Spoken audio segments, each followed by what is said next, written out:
Hello, and welcome to the Humanity, where we do the things with the stuff for the people. I am Matt's evil twin, Roberto. Yeah, this shorter haired evil twin. Yeah, kind of. You might say it spooked me when you came on. Cause also, hello, spooky bed hair. A Huh? Came first to chat early. I again. appreciate it. And also, introduce you even before me. I'm Tommy, and welcome to the show tonight, everyone who is at least spooky bed hair. Anyone else out there? Please let us know. Um, but yeah, so it's been a week. Yeah. I don't know. Time this past week for me has just seemed like super weird. Um, yeah, really don't know why. Might just be all the kids going back to school soon, getting all that wrapped up, just a bunch of other personal life stuff happening. Everything's still pretty good, just a lot going on. Oh, probably also didn't help that I took this week off of work.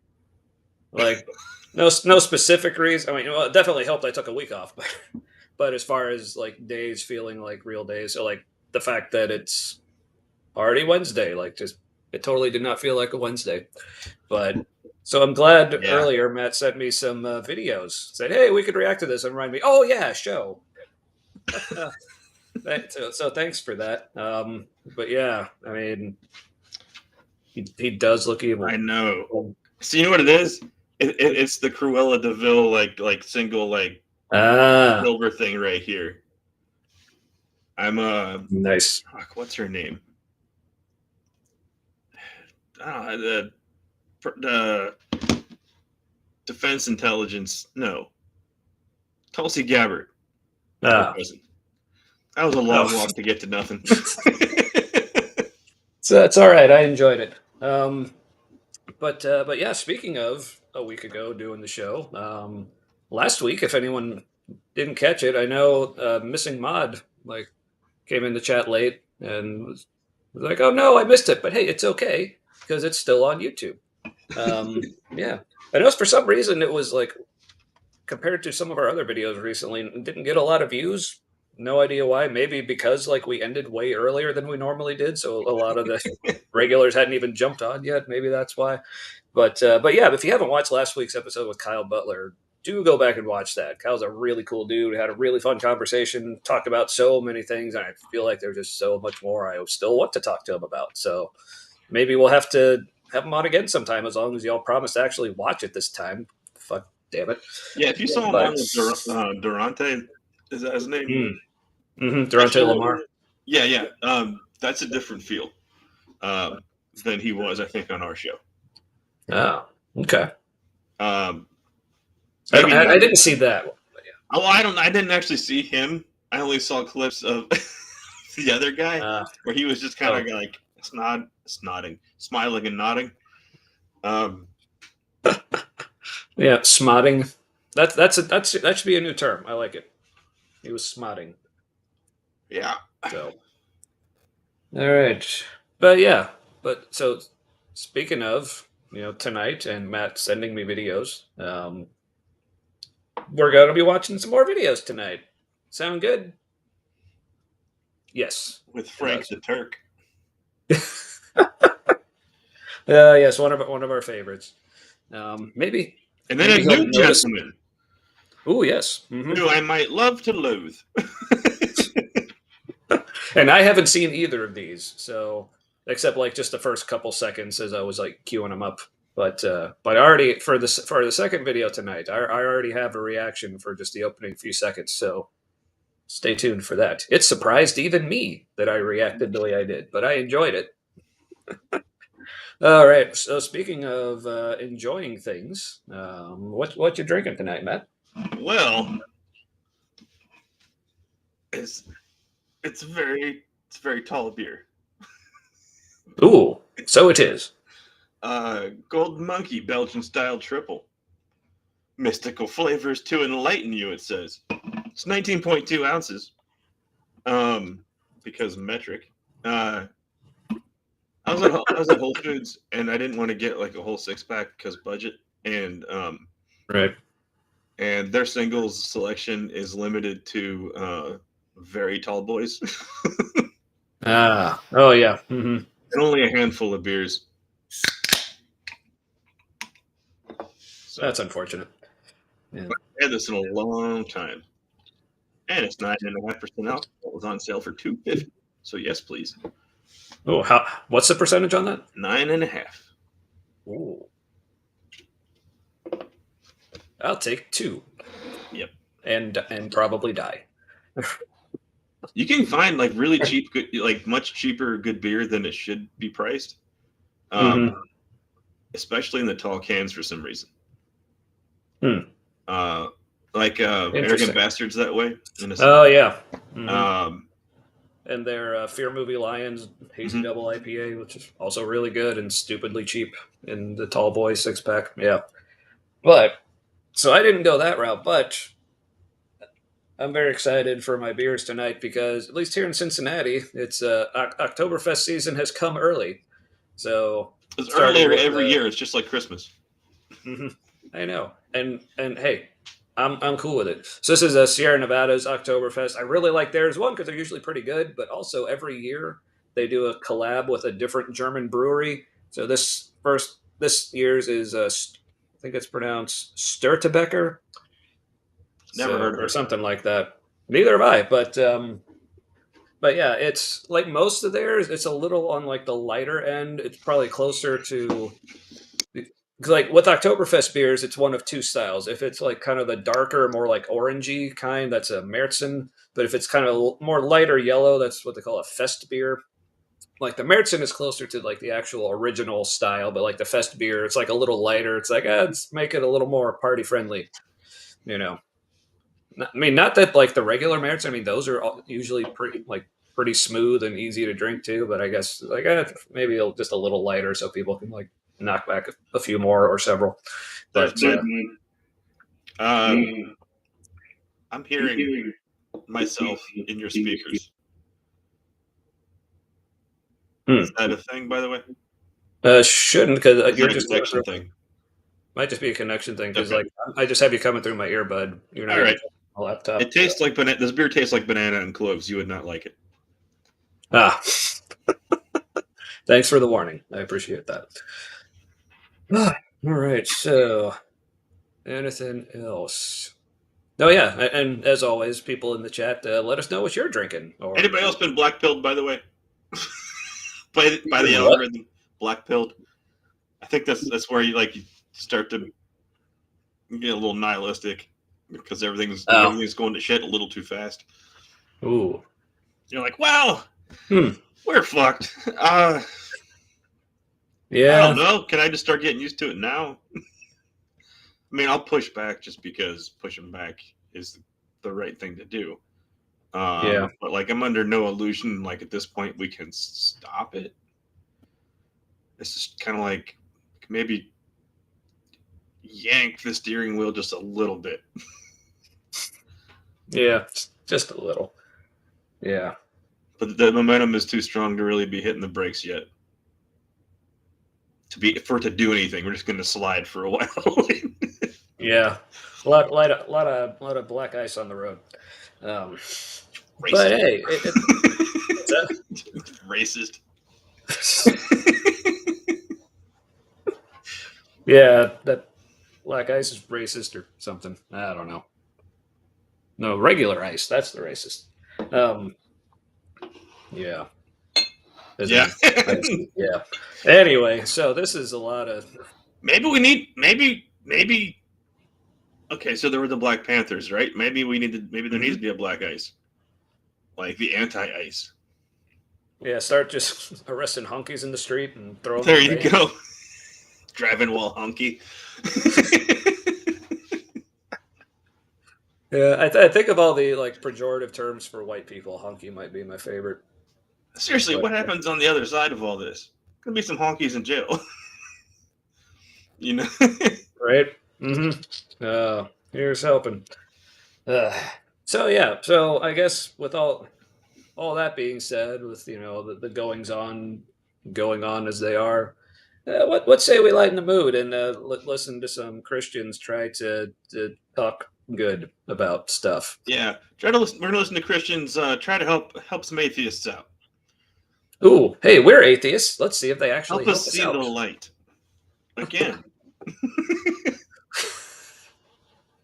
Again. All right, and also apologies in advance this evening because like my mouse for whatever reason. Because also, if anyone notices, I'm not in my usual spot. I'm downstairs in the basement or bunker as it is. Well, just because my daughter's here with me tonight, and I don't want to have to censor myself while upstairs because I know this is that's a big reason why y'all show up. But speaking of people showing up, P.S. Lewis had no idea Moonbeam had such majestic locks. I I know, know, man. right? It's the curl.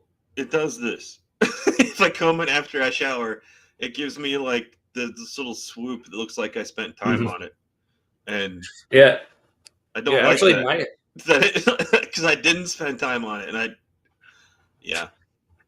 yeah, actually, if I were to grow my hair out that long, it does the same thing. But I haven't had my hair that long. Like even when I still had hair, I usually kept it really short. I haven't had it that long since these early college, maybe my second or third year. I don't know. Yeah, for me, third year of college was early, I guess.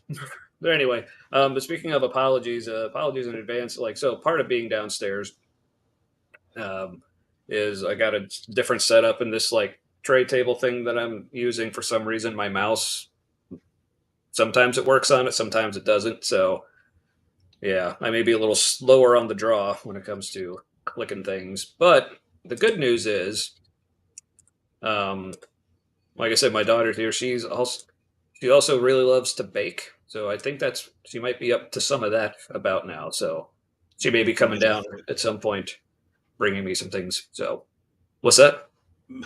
Pastries are afoot. Yeah, yeah. I would say that's a good macaroon joke, but I don't think she's making those. But That all right. reminds me, one of my favorite sayings I heard the other day, and I added it to my list of favorite sayings, is "There's fuckery Thank afoot."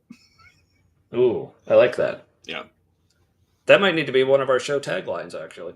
and it was said by somebody who used to be like a serious journalist, and then she got let go, forced to quit one of those things because she was, trying to truth it all the time. And Yeah. now she has her Yep. own channel, and she can cuss on there on YouTube, Nice. and so yeah, so she's just like, and she's doing her newscaster voice, and then she's like, "There was fuckery afoot." Oh, that's great. What's it called? I might have to check that out. Fuck, I don't know. On the spot. Now, watch you watch that channel, is that's not who actually did it. Yeah. I don't remember. I think it's Yeah. I don't remember. Dana Yeah. something, I You think.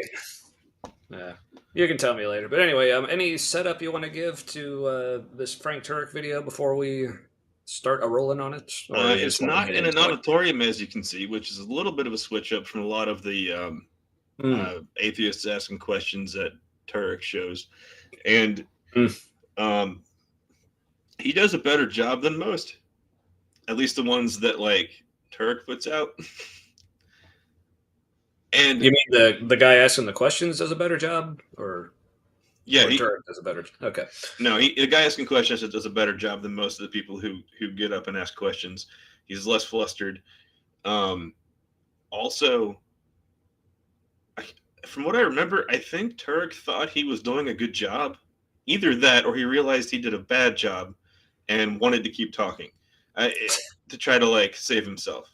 Um, Mm. but I Hmm. had a good time with it, and there was I don't remember right now, but there were several things that I thought that'd be good to comment on, or that'd be funny to respond to. Oh, good. Well, So let's see. let's do, shall we? But first, I just have to point out because people know, like, I have a background in like hotel and like live event AV stuff, and I can tell the company I used to work for did not set up this microphone because I don't know how well people can actually see, but it's just like most of the wire is running just across the middle of the floor with no tape on top of it. They have a little bit of tape like right on the edge, but nothing for most. Like these people are going to trip and someone's going to get sued. But anyway, all Yeah, right. rookies. All right. I mean, or I would have just set up a wireless mic and like avoid all that hassle to begin with. It's So, the oh well. JV AV team. Right? Yeah. So, all right. So let's get into ex-Christian asks tough questions about God. I hope I read that. I hope I read those all caps That's properly. how all caps should always be read when there's lowercase and mixed in. That was great. Mm-hmm. Thank you. Thank you. So, all right. Let's go. Why are you not? Yes, sir. What's your name? My name's Tony Hyman. Hey, Tony. How you doing? Stay close, Tony. Oh, excuse me. In this video, an ex-Christian actually challenges the This guy, Christian. I forgot about this guy. Who's this guy? This guy is middle-aged Harry Potter. / Rainn Wilson for some reason. So this is another. I totally forgot about this guy. I thought he was in a different video, but this guy is one of those like I used to be an atheist in quotes. I think. Let's find out together. Okay. He's annoying. If his glasses didn't clue you in. Well, all right. Apologist on some things that he thinks are contradictory in the Bible. Super interesting. Stay to the end. I want to share with you some thoughts from my time as actually a skeptic. Full disclosure, I'm an agnostic atheist. And you have a great radio voice. I'm telling you thank that you. right now. One You night should be doing Zach. podcasts, man. I may. Who Okay, knows? good. Maybe we should I have used him to be, aspire to be an apologist like you, but unfortunately that backfired. Why? Well, you see, I read the Bible, and that's kind of why I want to talk But to you you got the about. voice. I know. This is evidence against your position. But I want to ask you a simple question. Do you believe in witchcraft? Do I believe? What do you mean? Like, do I think it's a good thing? Well, do you believe witches Do I believe in a exist? demonic That's not realm what that means. that can be accessed? Yes. Well, that's not what I'm asking. I'm asking, do you believe in witchcraft?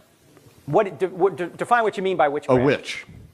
Witches. Do you believe in witches? Like the Witch of Endor, for example? Oh, well, in the biblical sense, yes, of course, yeah. Right. And do you believe in... What, the biblical sense of Frank senses a trap. That's what that is. Oh, Because immediately he's probably going, fuck, is he going to go spiritual warfare route? Because those people are witches. But they're witches for Jesus. interesting angle. We might have to tackle that one sometime. I like where you're going with that. I mean, we had a 5-step spell when we did it, essentially. Yeah. Couldn't Pretty deviate much. from the spell. If you did it out of order, I don't know, maybe demons are coming back. If you skipped a step, demons definitely coming back. You just fucked that person over. Yeah. You should repent now. But you got to do that the right way, otherwise you're going to get demonized 5-step too. process. Ugh. Have I mentioned I don't miss that at all? No. All right, So did Frank sexually harass this young man with his tone? in his own way, I Yeah. suppose. Yeah. All right. Well, let's see where it's going. Giants? I'm a New York Giant fan. Right. Right. And But our I'd next appreciate- quarterback may be your guy. Right. This is very amusing, but Okay, I all want to say something. What do you mean by...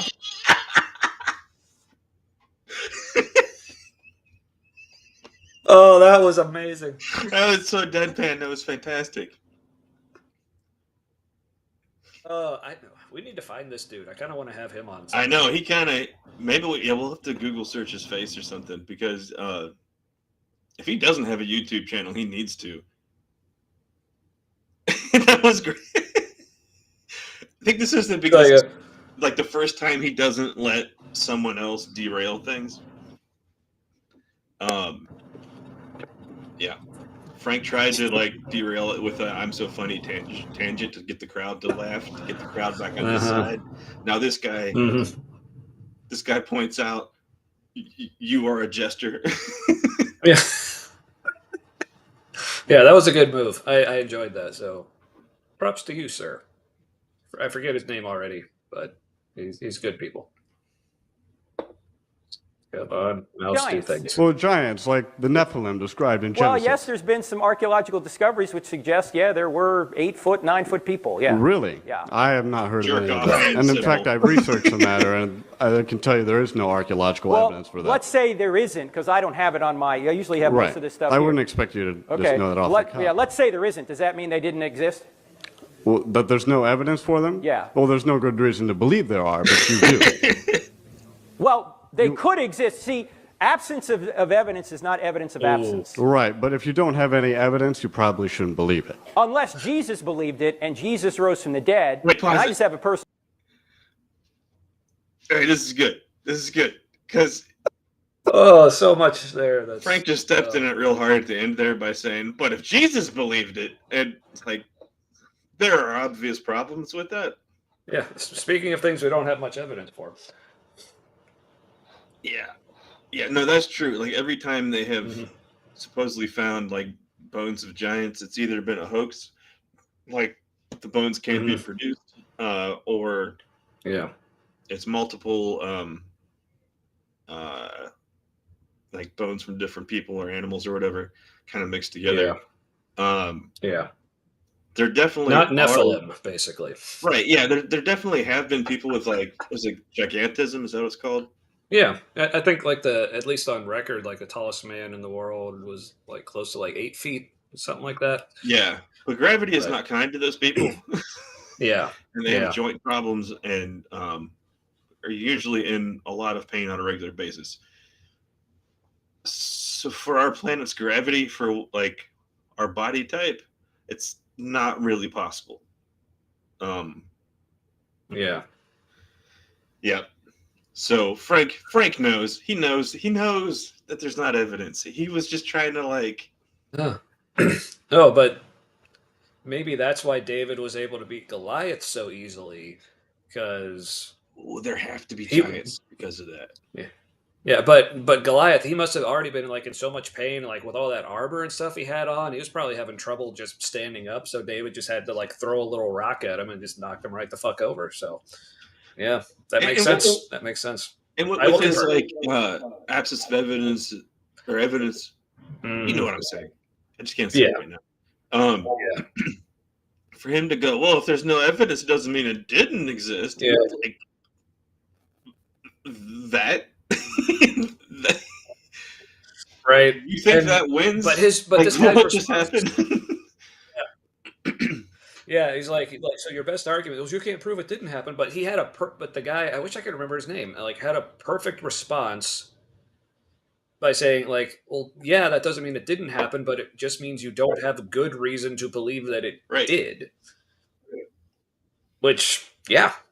I mean, it's the same thing with like pretty much anything in like any religion, that it just takes faith like to believe. Like, well, there's no actual evidence for it. It's like, oh, but I believe it anyway. It's like, okay, fine, you can, but I just see no reason to, unless you can provide any kind of evidence. That just means potentially something false feels real to you. If you're comfortable with that, that's also something people see therapists about.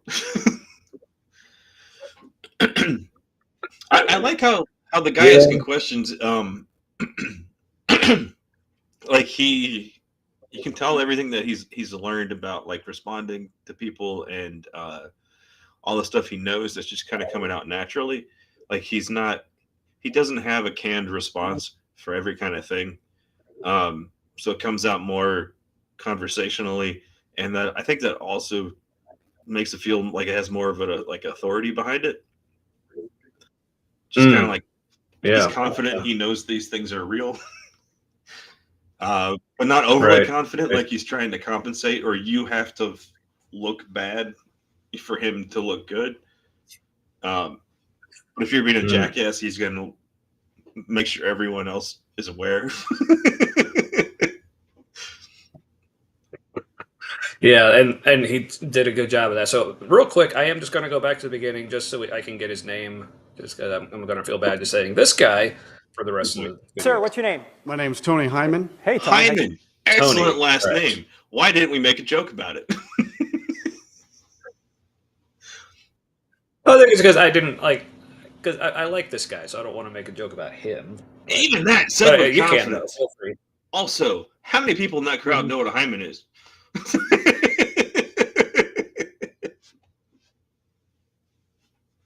He's Probably like, not very this many. is safe.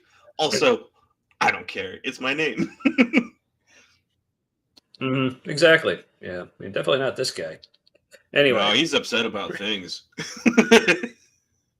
Well, look, he's thoughtful. He's got the one finger or thumb, the finger over his pursed lips. Yeah. He's thoughtful and skeptical. Yep. Because his arms are crossed. All right. Well, let's see where this goes. Believed it, and Jesus rose from the dead. And I just have a personal policy: if somebody rises from the dead, I just believe whatever the guy says. Does it logically follow? Why? I don't know. I mean, how many other people rose from the dead in the Bible? Like Lazarus rose from the dead. You just got to believe everything he said, or like that Jairus' daughter or whoever. This is more. People said this guy rose from the dead, so I'm going to believe whatever they say that guy said. It's yeah, that's the thing. Reasons. Like you don't even. Yeah, like you don't even have necessarily even anything Jesus actually said. I mean, some of the things that survive in the Gospels, like, yeah, sure, maybe he said it, but yeah, like I said, so many layers of, things you just have to take on faith because that's the way this all works. I also want to point out, like this guy in the foreground, you know the guy, he's the big guy. Yeah, he is one. Damn it, my fucking lights. Echo. Lights on. It turns it on at different times every night. Yeah, I've noticed. Seemed a little early tonight. Yeah, we got to factory reset like all of them, which that means we got to add all of our different light bulbs and shit back, and it's such a tedious process. Anyway. Yeah. What was that? What was I saying? We're talking about the big guy. Oh, big guy in the front. His beard line looks like a meat cleaver, which is kind of badass. Except, for some reason, he thinks his chin is down at the base of his neck, like the way he has his beard trimmed right now. Like, if you're gonna rock a neck beard, you gotta let it grow. So, like, that is now part of your chin down here, right? Yeah. Yeah. Yeah. And it's just a pet peeve of mine. People who like trim their beard in a way that just like they're trying to make them like hide the fact that they like have a thick neck or no chin, but when you do that, it just makes it look like your chin is your neck.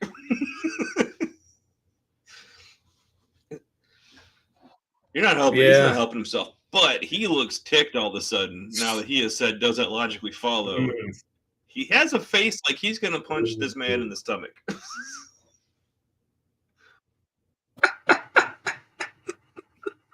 Well, let's see if we can the variety of faces in the crowd. Somebody's smiling. It's unclear why. Grandma is intrigued. The lady behind her is bored. A lot of people look bored. Yeah. Yeah. They're like, they're just thinking, oh, Frank's going to start talking again, isn't he? They can tell this guy shouldn't be on the mic. and they're concerned. It's like, who let this guy in here? He's making sense. Follow that raising from the dead makes everything you say true? If Jesus claimed to be God and proved to be God, and God is the standard of truth, yes, it does. How does that prove being God? Yeah, see, that's a different standard than Frank just said with his funny little clip. Oh, if someone raised from the dead, I'll believe whatever they say. It's like, oh, well, only if they claim to be God and all that. And I love how Frank thinks he's doing well. Like, you can tell. I have an answer for that. I'm doing well. And it's a bad answer. Yeah. And this guy has a better response. Then Tony's like, oh, yes, I know your canned answer. Here's why it's Thanks bullshit. for saying Tony. I said like, this guy. So he's not. Yeah. It's okay. Tony forgives you. He's cool like that. But Yeah, it's great that like this guy has apparently like really done his homework on Frank. So because like he knows what Frank, it's like he knows what Frank's going to say, and he has his responses ready for all that. Yeah, And he they're has good watched a responses. lot of Frank. I'm He digging knows it. Frank. All right. How does it prove being God that For Jesus rose from example, if I stood here, claimed I was God, died tomorrow, and was risen 3 days later, does that make me God? Does that prove my claims? Well, if you had predicted it long in advance, if you were sinless, if you did 35 other miracles over 3 years, and then you did that, yep. That's not proof. It's just it's like here's the goalpost. Yeah, so he just doubles down. Frank doubles down on his logic, basically. The guy just goes, "Yeah, that's still not." Just saying the same thing over and over again, man. Yeah, because it's like, oh, it seems like Frank's thinking here is, well, this proves that he's God because he said that if this happens and that proves I'm God. So that's like me saying like, all right, if I finish this beer tonight, that means I'm God. And then so I predicted it, and then I do it, and I said that if I do that, that means I'm God. So that must be what that means. But also with Frank's logic, it needs to be a little showy, right? So you got to drink like a bunch of beer and be fine, and then like do math or something, you know? Break out the calculus. Ooh. Well, see, I'm not fully prepared for that tonight, but maybe next week that'll be the challenge. Well, no, there was 35 miracles. How much he gave a number? How much? No, but I just like the idea for a show where it's like, how much beer can Tommy drink to prove that he's God? Ooh, that would. All right, that sounds really good. We gotta get drunk on camera, right? And you need to explain. Try to convince me that you're God.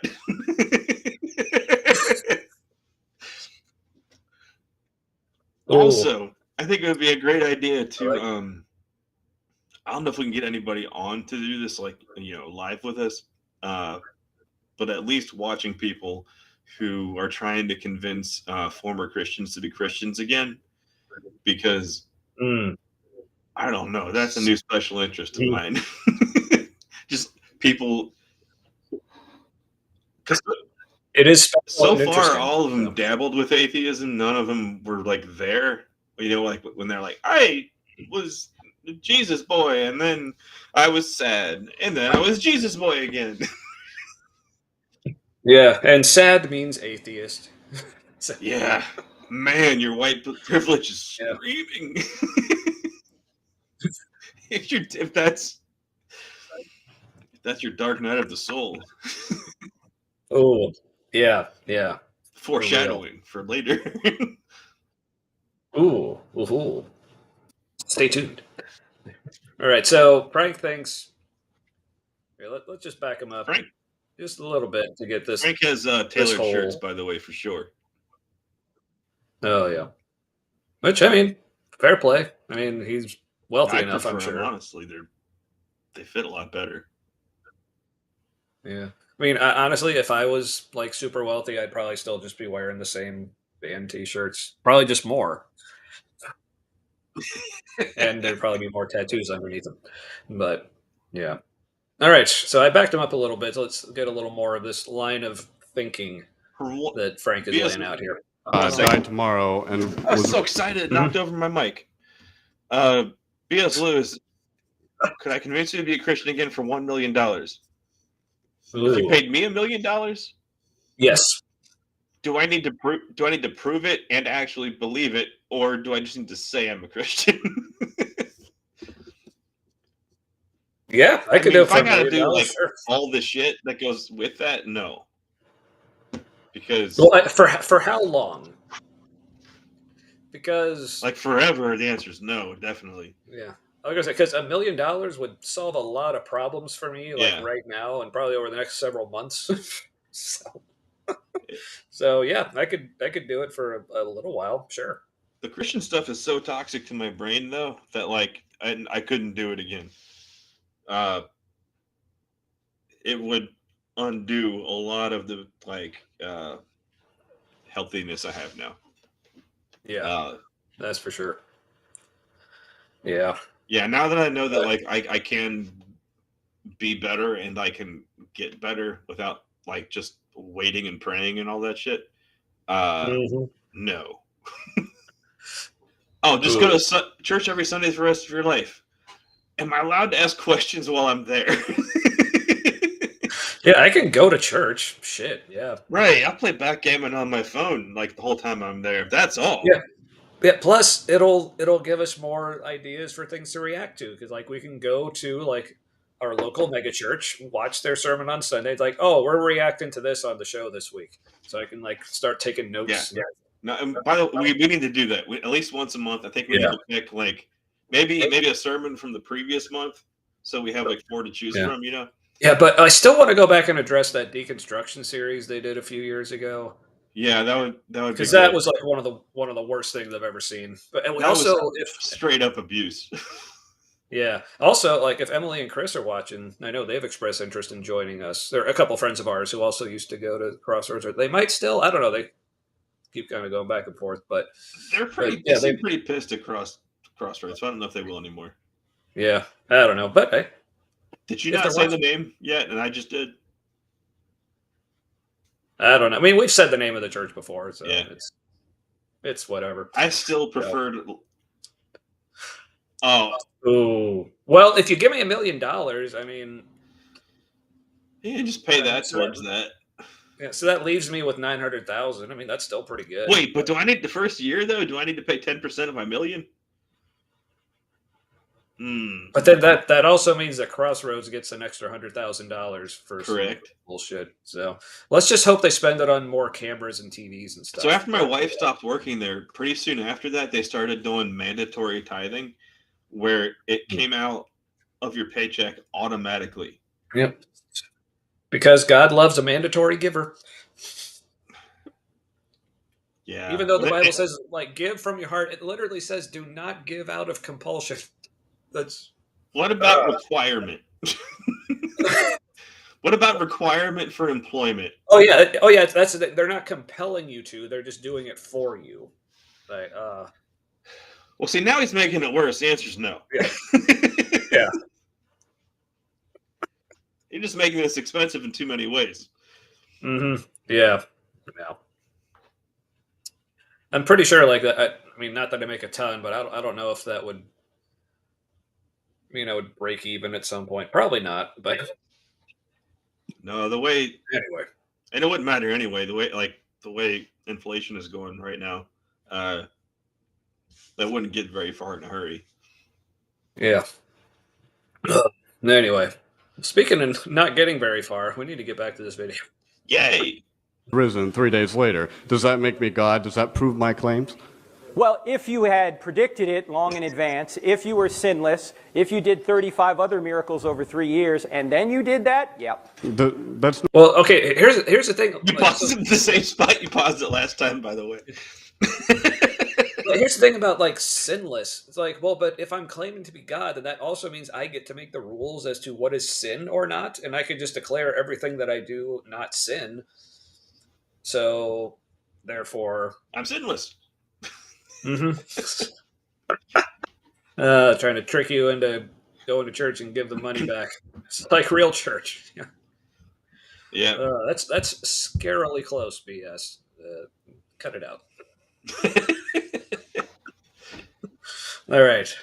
Not proof, though. It does not logically follow that because I can rise from the dead. The question is, what do you mean by proof? Well, it doesn't conclusively demonstrate that I am God. Well, what would it demonstrate? Well, it would demonstrate that I have supernatural abilities just like the demons and angels described in the Bible. Yeah, but you see, Jesus also claimed to be God. He claimed to be the great I am of Exodus 3. Oh, so I just have to claim to be God. Cool. I can right, and then prove it by raising from the dead plus 35 miracles. Done. Why 35? Yeah. Well, I don't know. But speaking of my kids, they several years ago, because people know, like, my kids like have gone to Catholic school. They aren't Catholic themselves, but they when they were learning about saints and like people being canonized and like what it takes about like the whole 2 miracles thing. I think like my daughter, like when she was 5, she told me, "He's like, oh, well, you have 2 miracles." I'm like, "Really? What?" And she says, "You have dimples and you make really good fried stuff." So, Well, the fried stuff is genetic because you're Scottish heritage, so that's true. fry the shit out of everything in Scotland. Yep, and I can fry the shit out of everything. But speaking of which, people, if you haven't tried it, deep fried bacon. Ooh, also grilled bacon Because over wood charcoal. So delicious. I ate so much I got vertigo and threw up. That's a true story. that sounds about right. But here's the thing with deep frying it. It's like, first of all, it cooks it completely evenly, like all the way around. Like, and as opposed to pan frying, you don't get all like the smoke and steam coming off of it. But also, if people say like, "Oh, but like it's like deep frying is so unhealthy because of all the fat," like bacon is already full of fat. It's not like you're really adding that much more, like percentage wise. Really, like yeah. Ooh. Well, hey, like if people, PS makes a good point. If I fathered 35 children, is that count as 35 miracles? I mean, people always say children are miracles. So I have 2 kids. So I say, not the 4 miracles, only 31 to go. yeah, I would say I don't know. Are they assholes? Maybe it's a miracle how much of an asshole they Because are. you can't have that many kids, and it's not just anarchy, and you're just growing like a garden of sociopaths. Right. Well, I guess fortunately, I mean, eventually once they get older, and like they'll start moving out. So it's not like you have 35 kids at home at one point, because Right, but the people who have that many kids, look, they're Mormon and they've got lots of wives and they have like a homestead somewhere, right? Oh, yeah. Or like the kids work the farm and so they're not going anywhere. Yeah. So hey, maybe. So yeah, the child labor part, that would be handy, but. Right, super useful for the Amish as well. Ooh, yep. Those Amish. And BS with another good point. All babies are assholes. Yeah, you have to train it out of them. Yeah. That's why they're lucky they're cute. Wait, is that why there's the theology that every human is sinful? Because they start out as like little selfish shits. Or actually, like as far as like fetal development wise, because we're what's called like so little science lesson here for you real quick. So human beings, like and other creatures like us, were what are called deuterostomes. Basically means like we have 2 different holes. We have our mouth and our anus. But when we form, so essentially you could consider humans just a tube with limbs. But because when we form, like that tube is the first part that forms. Yeah. But the first opening that forms is actually the anus. So we are all born assholes. So, ooh. Hey, Missing Mod made it. You're about to be a grand mod? I like how you said this, the last part in broken English. Kids are domestic terrorists. Speaking of assholes, I didn't say it. That was BS. Right on cue. But I don't know. Yeah, speak of the asshole. Show up here. But I don't know what a grand mod is. Grand Mall, Missing Mod, come on. Yeah. Well, congratulations. That's cool. Yeah. All right. Speaking of assholes, back to Frank trying to explain why. Well, but if you do miracles and then you say you're going to raise from the dead and you do it, that means you're God. Oh, and you also, as long as you claim to be God. That's why does he have like chimpanzee arms? Does his forearm look extra long? Oh, sorry, I backed it up. Good. We'll see him again. Yeah. So watch for it, folks. Demonstrate. Well, it would demonstrate that I have supernatural abilities just like the demons and angels described in the Bible. Yeah, but you see, Jesus also claimed to be God. He claimed to be the great I am of Exodus 3:14. He claimed to be the Son of Man of Daniel 7. These are all divine figures. I understand that's what he claimed, but that's why we're all here, or at least why I'm here, is because I don't hold that to be true. And I don't think that any of the evidence you presented, or at least citing the supernatural, proves the claim that Jesus is the Well, Son it depends on what you mean by proof, right? Someone can prove something beyond a reasonable doubt, but that doesn't mean that anybody. You're saying that again. But okay, so Miss Mom, yes, going to be a grandma this month sometime. Awesome. That is seriously cool. I was about to say No, I'm yeah, looking forward to yeah, being that someday, but I'm not a. I wouldn't be a grandma. Yeah. Anyway. Sorry, I didn't human for a second. Congratulations. Yeah. I thought it didn't say it. Yeah. That whole forgetting how to people every now and then. So See, that fits my theory that B.S. Lewis, you are definitely allowed to make fun of the atheist asking questions. Yeah. Everybody's fair game. Also, I kind of wonder if like autistic people aren't like beginning stages of telepathy or something, because like we can pick up on how other people are feeling and what's going on just by like being around them. A lot of times, it's the whole like just coexisting in a room is hanging out sometimes. Oh yeah. I think for kids they call that parallel play, where they aren't. Yeah, we just never grow out of it.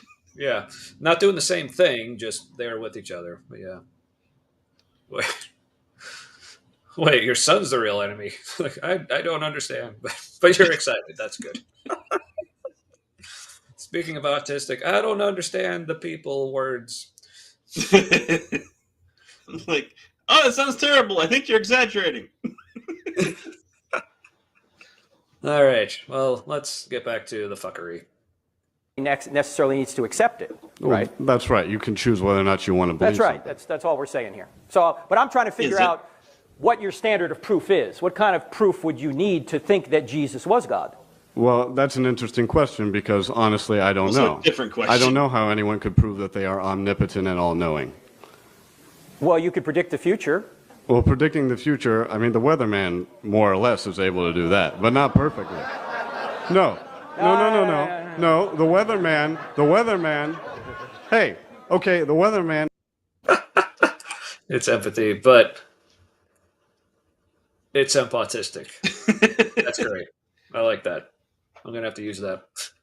Yeah, I've known what people are going to tell me before they tell me on more than one occasion. Oh, well, you predicted the future. That means you're God. So yeah. Well, one of those times it came to mind, I was like, what? Like, I don't want to hear that. Then it happened. And it went on for way too long. Don't stop talking. I already know what you're going to say. I don't want to hear it. Yeah, no. Every time the person said like a new thing that they felt like they were revealing to me, I was like, oh, fuck, I know. Don't want to hear it again. I'm super uncomfortable. Like, I already heard it from me, from you. I don't need to hear it from you again. Also, to make it like thrice worse, ooh, thrice. It seemed to come as quite a shock to this person who was sharing this information about a thing that happened, and I was like, what? What? Just noise. It's like, I didn't know. I just. I wish I had any idea. I am the shocked about this thing you are revealing.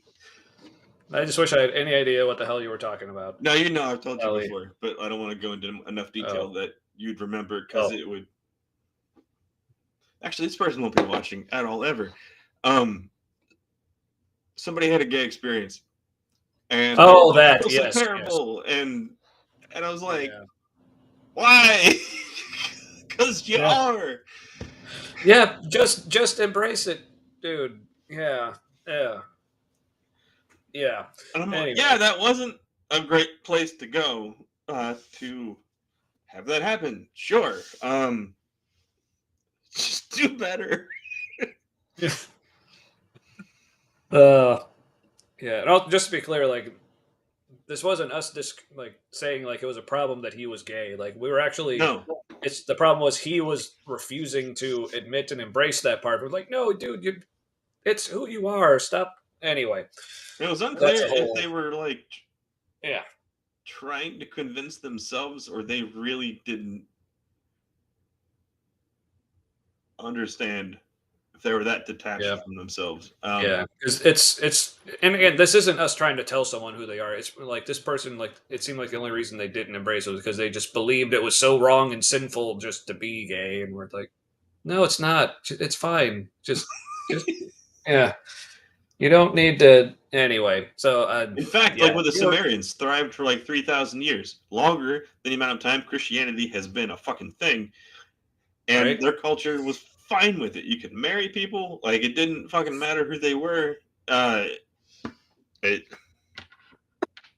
So you're just calling your gaydar telepathy. what?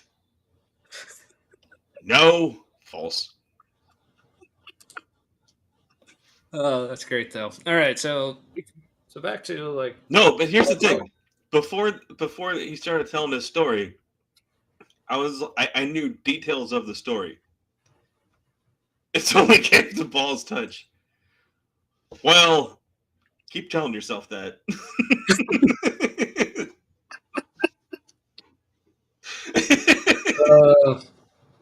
sure. I don't know. That's what you need to keep your boat floating. I just that's fine. All right. Well, I want to get back to this because I'm things. He has a degree in meteorology. Okay. But none of the biblical prophecies, like for example, Jesus prophesied that the generation would pass away before they saw these wonders, where the moon would turn to blood and stars would fall out of the sky. Yeah. Okay. The generation would not pass away. He missed. Yeah. Yeah. Did you lose me there for a second? You Because I flubbed got it. a little. Yeah. No, So, did you lose me? I had a connection issue because while he was saying that, he went, oh. Okay, because I got a notification on my end that there was a connection issue as well. Okay. Ooh, so all right, so it's only if the balls touch. Well, because my balls touch all the time. Oh no! Your balls are gay for one another. Now, I don't know if I want to hear Mod expand on this or not. That's almost a whole new show. I have not heard that apologetic before. So,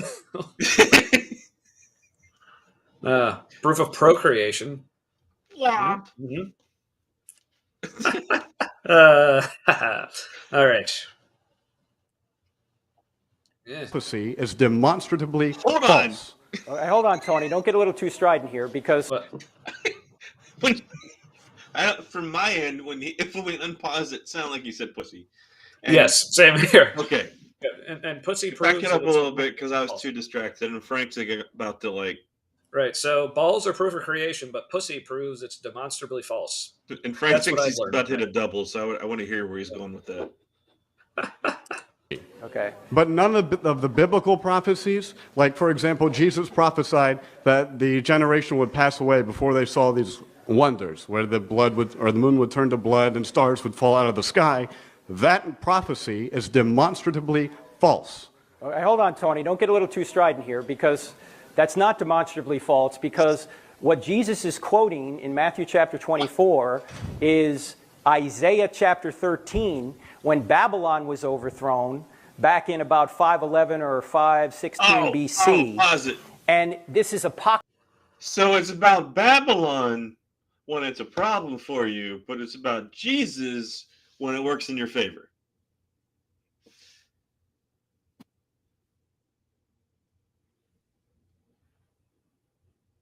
I'm also unaware of the butthole proof. So, Well, is a butthole is proof of evolution? Because that wasn't what you were saying. You were just saying like buttholes formed first. We're all yeah, assholes. I mean, whether you believe in creation or evolution, like it's demonstrable that fetuses we form the butthole first. I wouldn't say that was proof of anything, but yeah. As soon as we have a digestion tube, we are assholes. Yes. So, but anyway, but yes, I'm still kind of intrigued, but I'm afraid. I'm intrigued of how afraid I am to be intrigued, or something. So You broke my brain. yeah. All right. So I'll go back up a little more. So talking about how this prophecy of Jesus, it wasn't, even though like you got to take the Bible at its word unless it says things we don't like, and then in which case it doesn't actually mean what it says, and you got to know all this other stuff. And all of a sudden, he's a critical scholar. The rest of the time, he's a literalist. Right. Or he plays one on TV or whatever. He thinks he does. Oh. All right. Ooh, just a second, folks. I'm going to drink my beer and talk about it since no one else is talking.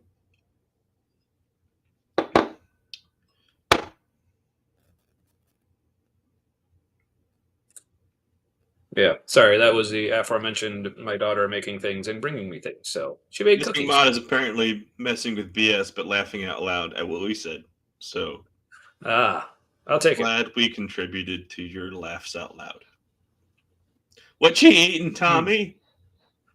My daughter made cookies, and they're fantastic. So, I am the jelly. So is everyone else. All right, we'll see how. I almost bought a giant cookie at Whole Foods, but they wanted a whole $2 for that cookie. They had real butter in it, and I can't have the real butter. Yeah, because I get the depressed the next day. Has a really weird effect on me. Yeah, I get poo-colored glasses for the next day. Yeah, I know, right? She is like, well, both of my kids are like just a couple of the sweetest people ever. But yeah, she loves to bake. It's because they're Christians.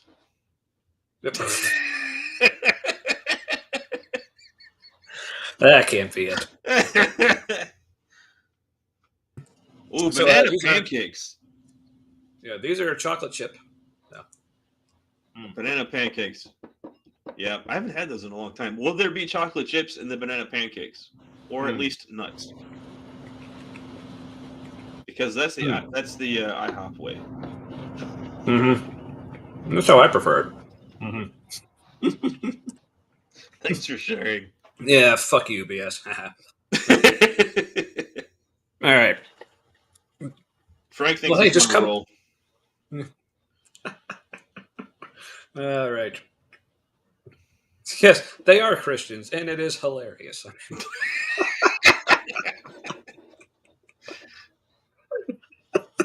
I laugh at them about it all the time. I mean, no, I don't. I'm nice to them about it.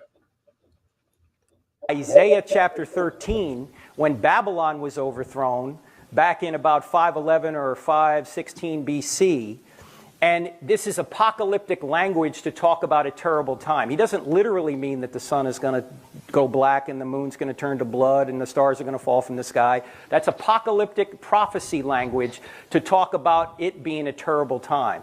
And it a terrible time. But here's the other thing that he prophesies. He basically prophesizes like his second coming or the coming of the Son of Man. Like that's a very that language is very specifically talking about like the Messiah returning or something like that. Like Dr. Kip, where are you? So it's like send out the Kip word signal. But so it's now like I need to create that, by the way. Yes. What would the Kip signal look like? See, I don't know, but I love logos that I love designing logos, just not professionally because that would make me money. Why would I want to do that? That stupid PDA stuff. Turekable. Yeah. Turekable. Yeah, speaking. It's like a play on terrible, or it's like maybe it's a point so dumb Turek could find use for it. Ooh. Or this is the Turek version of the Bible. So ooh, yeah. Apparently, sometimes the Turek Bible is sometimes the footnotes are important, and sometimes just read the Bible and take it literally. Right now, he's reading a footnote from his Bible that he memorized. Mm-hmm. But all the other miracles, well, that really happened. That's not hyperbole or something to, yeah, and when the Bible says like there was a real flood that happened and like the creation happened in 6 days, like no, that wasn't referencing other like pre-existing like mythologies and tropes and everything. Like, nope, that was real. But yeah, I just realized probably the reason Missing Mod hangs around is on all these like atheist adjacent or atheist like streams and stuff. Like, does she think we're all like Christians in denial or Christians like, I don't know, confused Christians? I don't actually need an answer to that. I just that's my response. That's my response to a lot of Christians who like make comments about. Fuck! I lost my train of thought when I saw BS's comment. Yeah, it's true. I mean, well, I guess the point is it gives us content to talk about. But yeah, as far as the purposes of doing anything for Frank or his audience, like, yeah, not going to make any headway there. No, although see, now I'm just more confused. Missing Mod says Christians are the worst. Which, I mean, I don't disagree. No, except for my kids, of course. And I got plenty of other friends and family. It's complicated, is right, BS. Yeah. Yeah, well, I mean, yeah. I hate some atheists. Well, they say set fire to the hand that feeds you.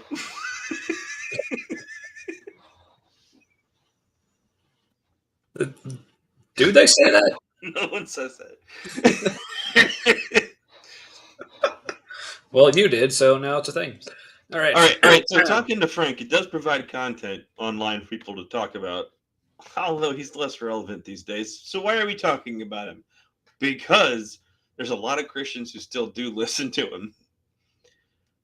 They're the fundamentalist types.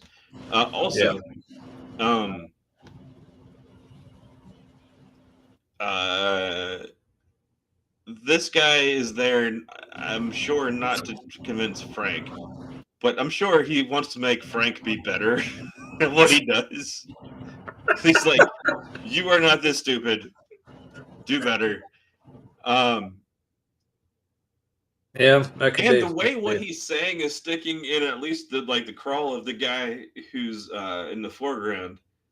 Like, if you were irritating people in that, like when you're just like saying things that you think are true and you're not being a dick about it, then when somebody gets irritated with the facts, that means it's getting in there and they don't like it.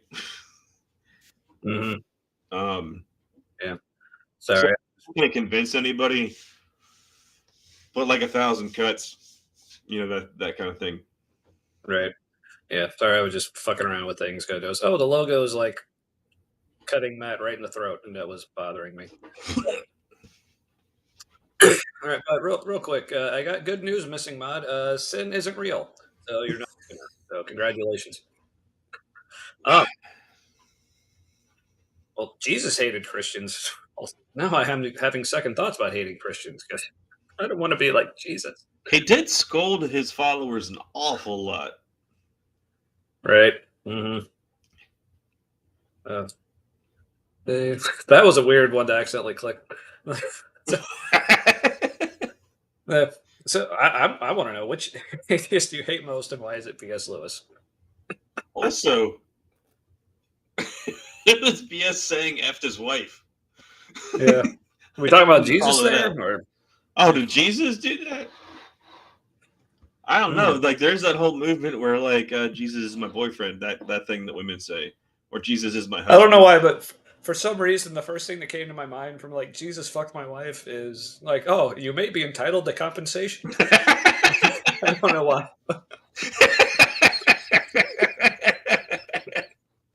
No, that makes a whole lot of sense in today's America. Where it's like ass backwards, litigious Christian authoritarianism.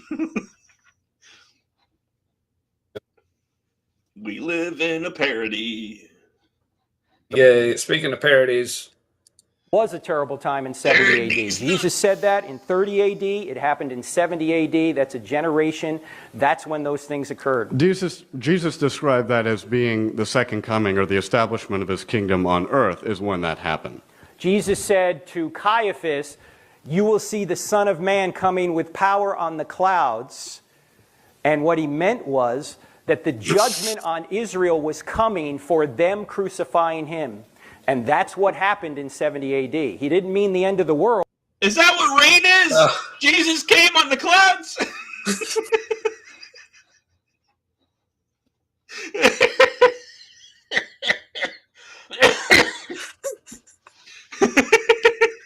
man, he must be pretty impotent then. He might want to get that checked out. Just shooting blanks, it seems like. Oh, so apparently the B.S. Lewis is everyone's least favorite atheist because fuck my wife. Like, B.S. fuck my wife. Damn it, that was supposed to be funnier. Well, it's funnier now. Yay. It's funnier when you explain it. Yep. Even though nobody asked you to. Yeah. What's up, Fox? Hey. Welcome in. Back at you, folk. Yeah. You're just in time for Jesus jizzing all over everyone from the clouds or something or whatever it is we're talking about. And Frank Turek talking about two different perspectives on the same Bible stuff. Really, what the atheist guy, what Tony's trying to do is he is like guessing at what Frank's view of that scripture is about the Babylon stuff, and Frank's like, "Oh, you are wrong," and he says, "I actually am a critical scholar." All of a sudden, yeah. Except then all of a sudden he's not when he's saying, "Well, this is what like the Son of Man coming on the clouds really means," because like based on like again, if Dr. Kip is out there somewhere, correct me if I'm wrong, but like that was a trope in like Jewish apocalyptic literature. So he was correct. That's apocalyptic literature. He's just misinterpreting it.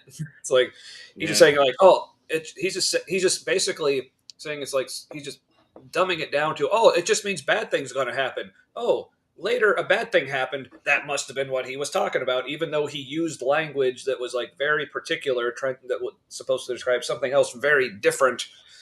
But yeah. Oh, so here, because I like you guys, and your Spooky Bear is here, and I stalk BS. Well, don't we all? Yeah, so, you're missing mine. You confuse me, and I like that. Yes. So, yeah, thanks for being here. Yeah, appreciate all of y'all's folkses and whatnot. Stalk? Ooh, what is? I'm intrigued, but that looks kind of like a German word. Or is that how you spell like cornstalk? Is that how that's spelled? I don't think so. Also, I'm not very good at spelling. Man, and we're even from the Midwest. We should know our corn stuff. Anyway. I'm just tired of seeing it, man. Drive north of here. Drive north of here and pretty much any direction north, northeast to northwest. Corn or soybeans. Yeah. Nothing else. Yeah, the soybeans, that's when it gets exciting. So yeah. It's like, ooh, a bean field. Corn. Yeah. Although some Christians will say there's a dual prophecy there. There's always a short term, and then there's a long term. The short term was said. Yeah, the Christians will say a lot of bullshit. But speaking of not Christian and not bullshit, hey, Jimmy. How's it going, buddy? We're as you can see, we're watching Frank Turek again, and it's going about as well as you would probably guess. So buckle up. 70 AD, the long term is still yet to come. That's the way prophecy works in the Bible. Oh, is it? So whenever the prophecy doesn't come true, it's a metaphor, is how I understand this. No, it did. That was good. Yep. So Tony understands it. That's good. That's good. Come true in 70 AD, but there's a further prophecy later. Same thing is true with Isaiah 7:14 with the virgin birth. There was a birth of Isaiah's son, and then there's a future birth coming down. Jimmy's like my thoughts exactly, Jimmy. I about called you Jiminy. So Frank is retconning the Old Testament. Yeah. Which, to be fair, a lot of the New Testament writers did as well. Because that's because Paul set the example. And it was a bad example. Like, as if he was really just trying to spread Christianity. Like, it didn't matter how much of the origin you had to sacrifice to do that. And I think that's why we are where we are right now in the US, is because like you morph into whatever you have to be in order for it to spread. And so sometimes you morph into fascism, and that spreads it with force. Never ends well. Yeah. Yeah, it's always like the last gasp before socialism. Yeah, it'd be nice if we actually got to some socialism. I could use some, that's for sure. Well, at least the good kind of socialism. It's like we only have like the bad kind. Right, not the authoritarian kind. Right. Democratic socialism can work. Yeah. I'm not I guess what? So I guess Jiminy is out. But, what about Liggy? Yeah.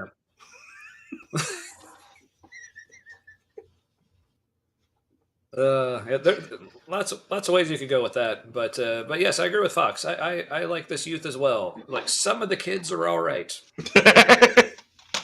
So, and the ones that aren't are just like super racist, right? Ugh. Unapologetically racist.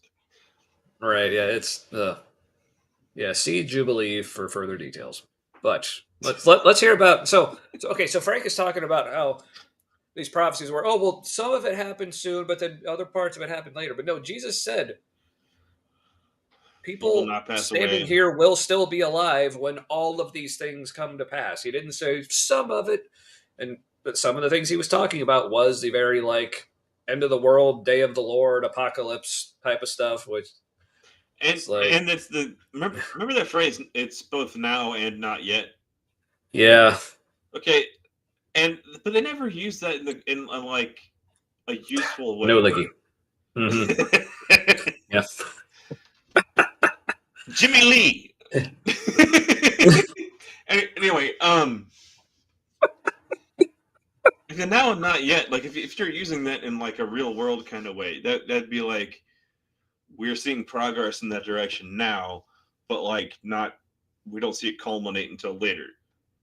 You know what I mean? So you're seeing like baby steps now, but not the whole picture until later. But that's not how it's used in theology. Yeah, it's like symbolically now, but for real in the future. Yeah, or just some of it for real now, but like the rest of it later. Like I've also heard like salvation referred to as a now but not yet kind of thing. It's like we're saved now, but like things in the Bible basically say like, well, if you're saved and if you're in Christ, then you're just not going to sin anymore. It's like, but people obviously notice, hey, I'm saved, but and lots of other people who are saved like still sin. Like, that must be a now and not yet thing. It's like, no, it's just wrong. That's the simpler answer. And just figure it out more. Yeah. Ooh. Jim Liggy cricket, perhaps? I like how we're just like workshopping. Is that like Jimmy Crack Corn, which I think is a racist song?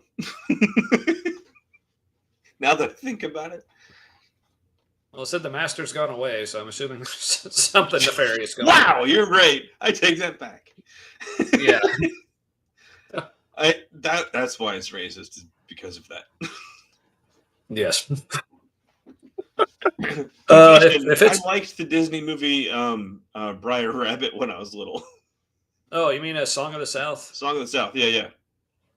Yeah. It had Briar Rabbit. I didn't know Tar Baby was a racist thing. I just thought it was like a freak show made out of tar. Yes. Yeah. Yeah. But it's super racist, and I'm not sad it's Yeah. not available anywhere anymore. What is that? Jimmy. It's a face palm.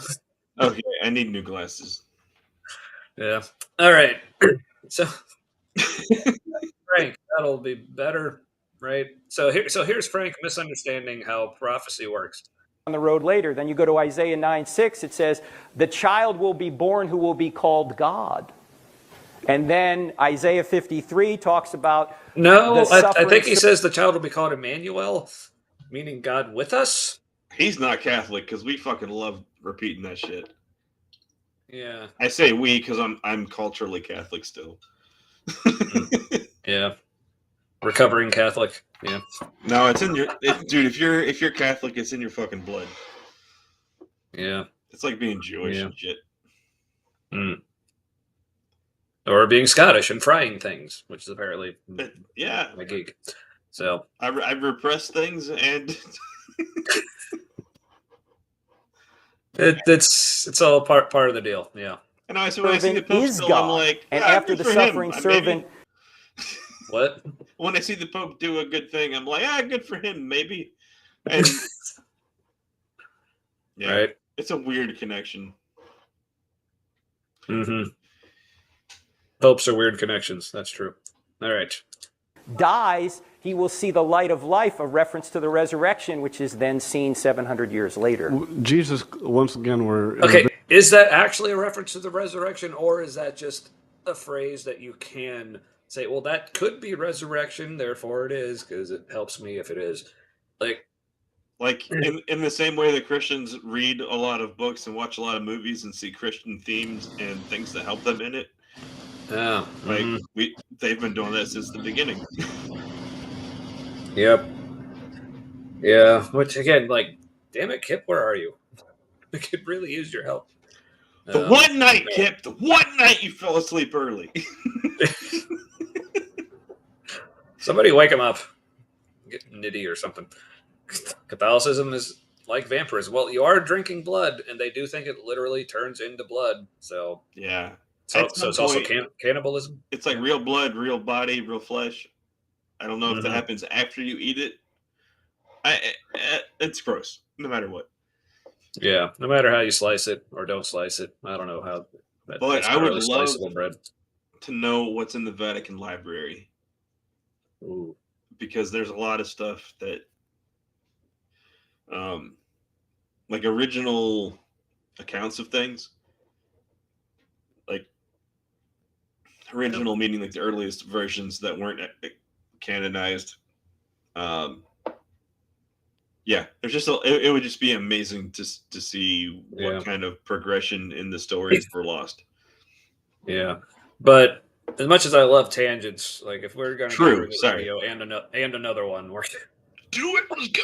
We should circle here. Jesus claimed that he satisfied that prophecy, but also you have the prophecy that I believe he would be a Nazarite or a Nazarene, but Nazareth and Nazarene I don't believe are the same thing. I forget which passage it is in Matthew, but I saw that the closest in my cross-reference because I have a Bible. Matthew chapter 2, I think. Right. Yeah. And it says that he was born, I think, don't quote me, but as a Nazarene, as it was prophesied. But there is no Right, prophecy there's no of Old that. Testament prophecy. What he's doing is and I haven't studied that passage directly myself, but my co-author has, Dr. Norman Geisler, in his book, The Big Book of Bible Difficulties, he deals with that. But I'll go back and read what he says there. But I remember him saying something like, Norman fucking Geisler. Yeah, he's a man demon. Yeah. I have a book He's that I talking about accidentally there. stole from a pastor up in the library / my daughter's room because we never switched it after she was a baby, and so it's like where we keep all our books, and it's her room. Nice. But no, So she's very well read. no. Those books are on a shelf too high for her to reach. On purpose. Well, yeah, but James also, how's it going, James? Would also Howdy, look James. at Vatican Library, see if they're hiding Q. Ooh, That would be interesting. I bet if it exists, they have it and they're hiding it because there's got to be things that didn't make it into the the current gospel final cuts from Q. I bet there's something weird in there that would be interesting to see. Yeah, faux real. All right. He is pulling together a bunch of references in the Old Testament to say he will be a Nazarene. Right. Well, I have to respect the time of the Okay, other well, thank people. you, Tony. So, If thank you. Tony, We'll why let are you not Tony a go. Christian? I'm not a Christian. Well, I was a Christian at one time, Pay but I attention, ceased Frank. to be a Christian after I began reading the Old Testament, and it occurred to me that, for example, the witch example, if somebody told me they saw a witch, I wouldn't believe it, but when I read it in the Bible, suddenly I was compelled to believe it. And So if Christianity were true, would you become a Christian? well, yes, of course I would. Okay, so let's suppose that the Bible has errors in it, and the witch of Endor didn't happen, but Jesus rose from the Blasphemy. dead. Would you be a Christian? No, I wouldn't, because the only way I know about the resurrection of Jesus is through the Bible. Well, no, not necessarily true. There wouldn't even be a New Testament if Jesus hadn't risen from the dead. And there Right, because no one ever wrote stories about people rising from the dead when they didn't, like, literally all the time in that time period. Like, oh, What about every other fucking religion in the world that's been around for a long time? well, see, and also, like, Islam, like, wouldn't exist if Muhammad really hadn't, like, split the moon in half and, like, rode to heaven on a horse or donkey or whatever it was. The whole reason we have a New Testament is because the cult of Christianity survived. Like, Yep. that's all. It was a useful enough idea that it survived. Like, it's survival of the fittest. It was the fittest idea for the time for long enough that not even the fittest idea for the people who had that faith. It was the fittest for them, so it survived. It was, I think, in a lot of ways, it was like proto-humanism. So I kind of see it as an evolution of beliefs. Also, it's something that happens every time a culture invades another, and it kind of homogenizes.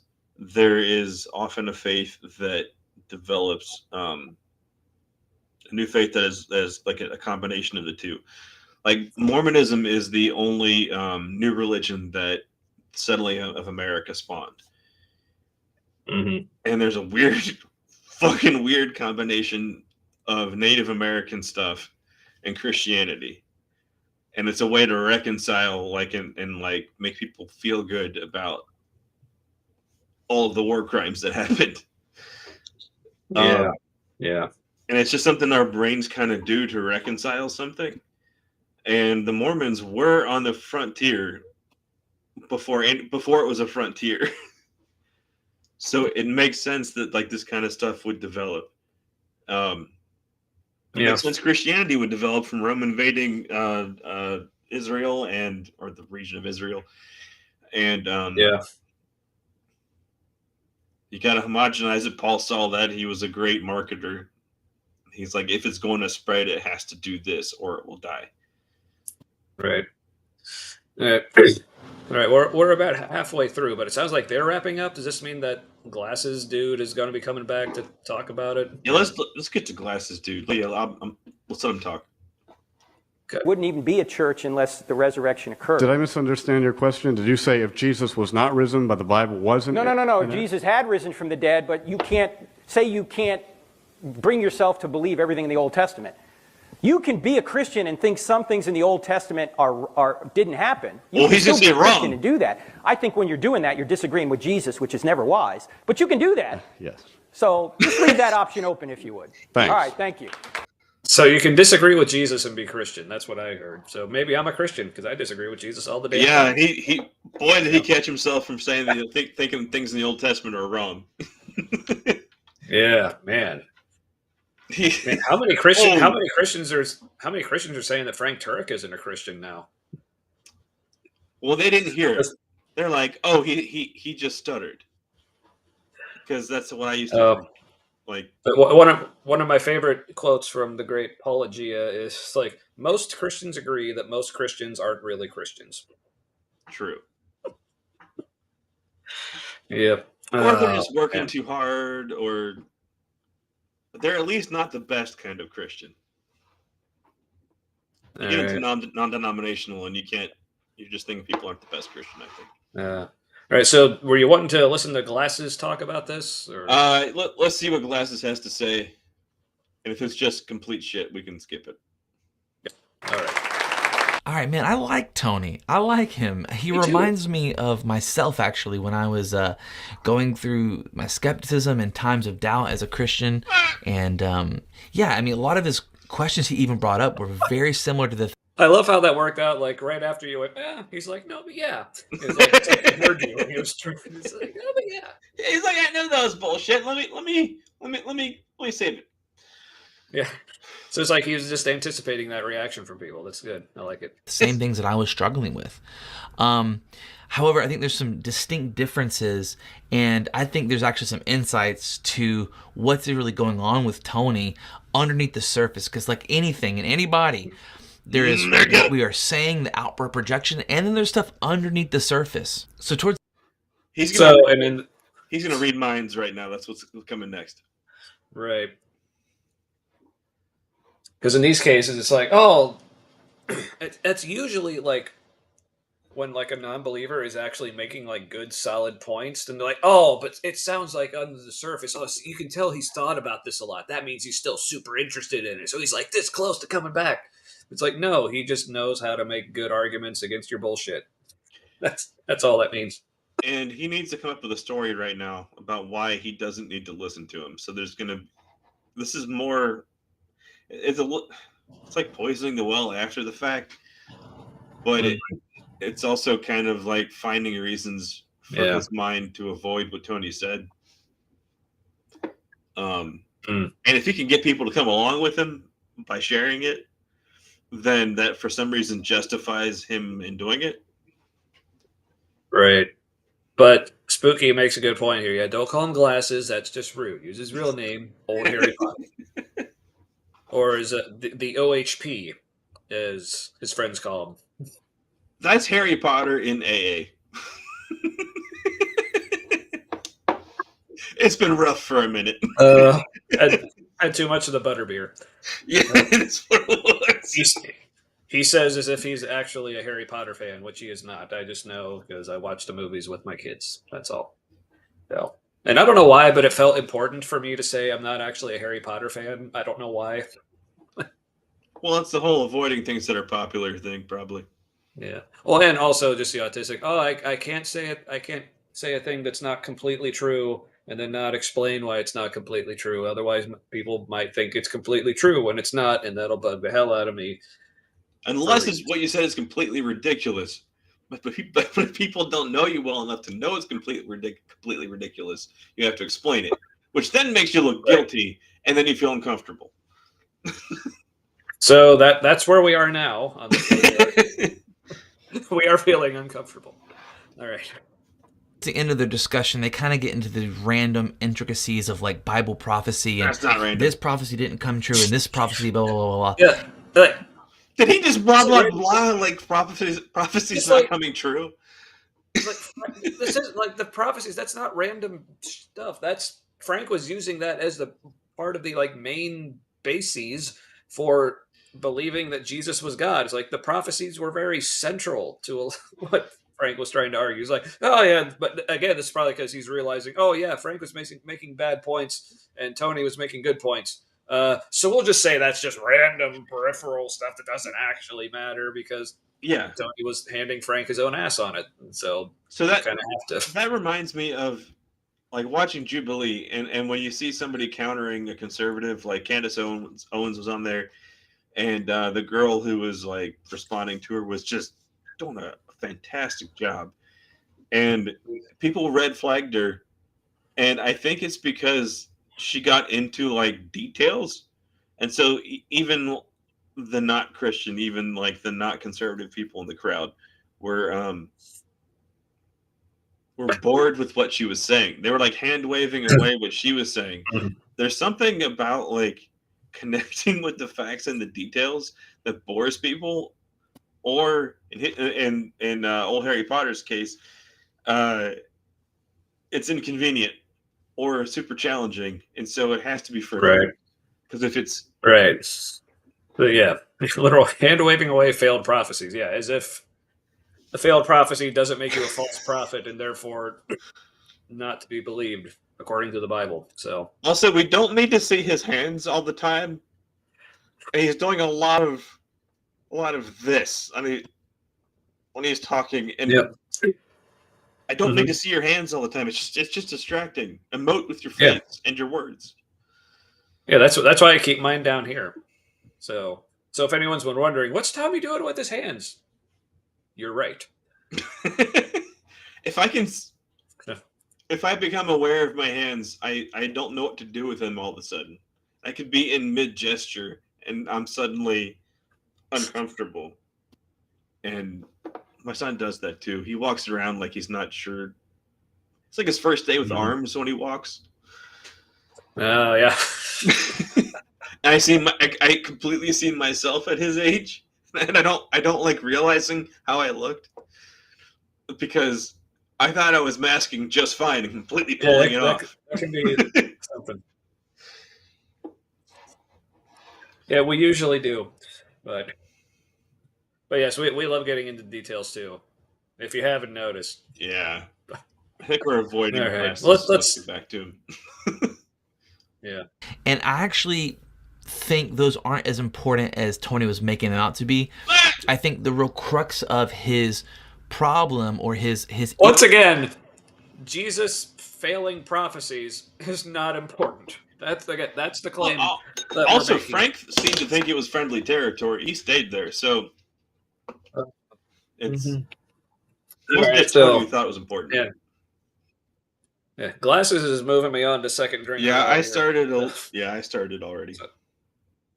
Yeah. So I'm sticking with Oktoberfest, but sticking with what might, but not sticking with, moving to what might be the best domestic, like United States domestic Oktoberfest beer, and that's the good old Sam It's very Adams. good.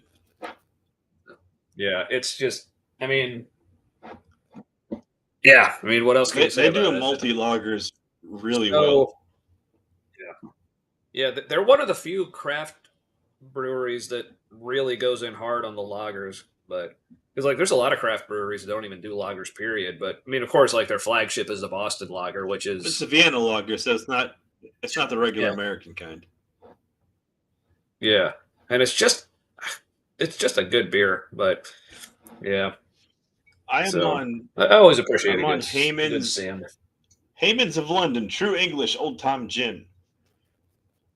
It is Ooh. my favorite gin. I have not had many, so it's not saying much.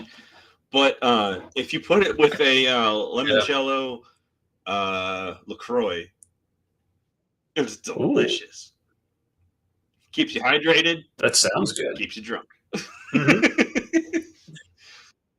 Well, I mean, the alcohol may counteract the hydration. Well, aspect I don't of know. it. Yeah, you gotta have water in But between.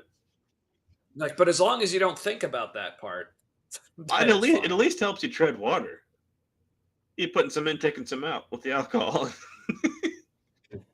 Yeah, because if my understanding is correct, I think alcohol and caffeine, they just inhibit your body's ability to absorb water or something like that. Yeah, so you gotta have extra yeah. water if you're having alcohol.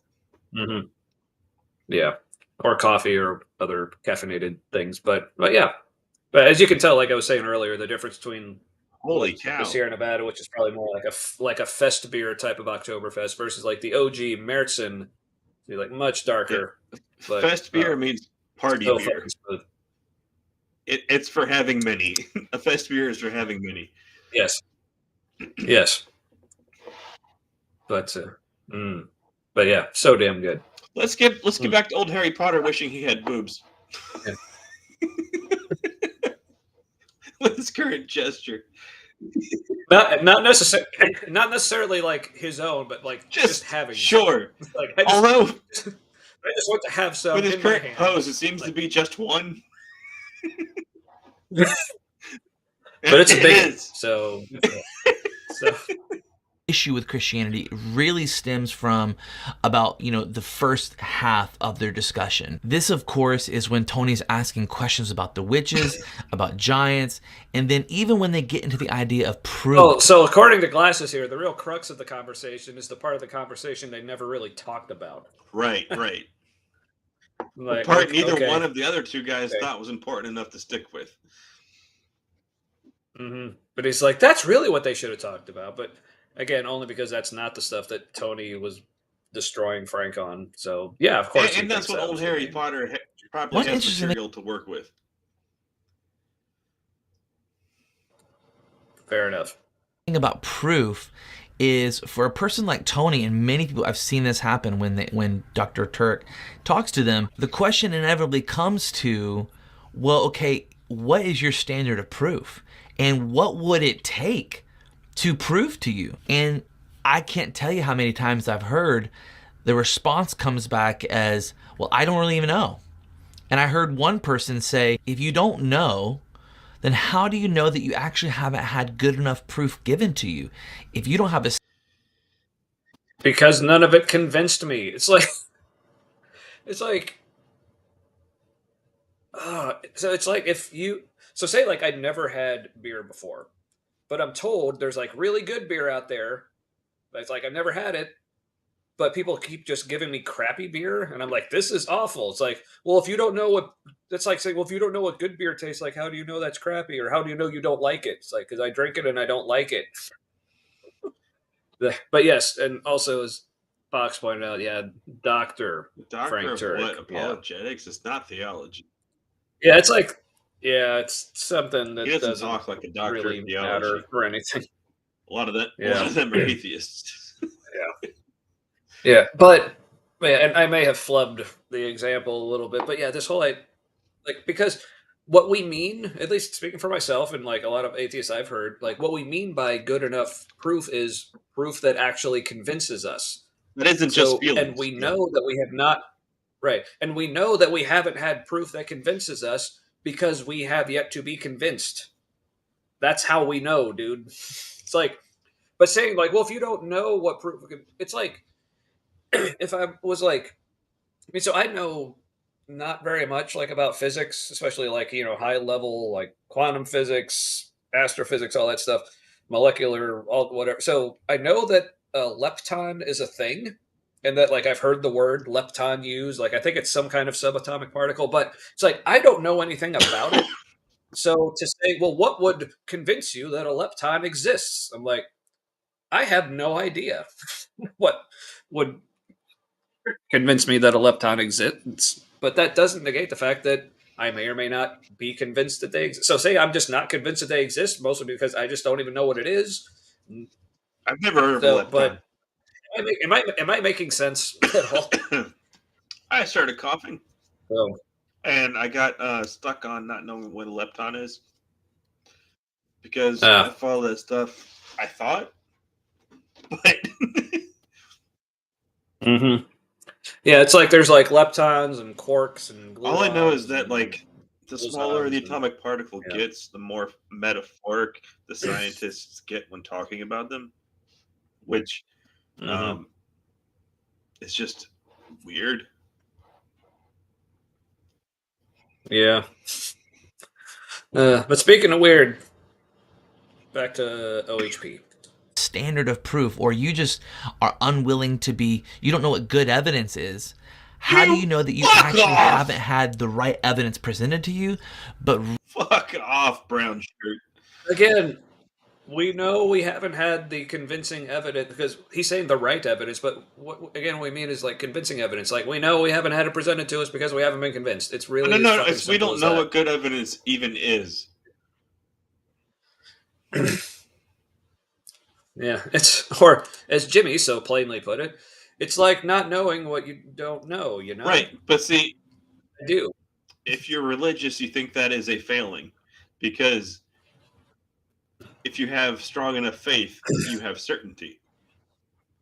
And anything less than certainty is just wishy-washiness. And you just don't want to know the truth, because the truth is certain and obvious.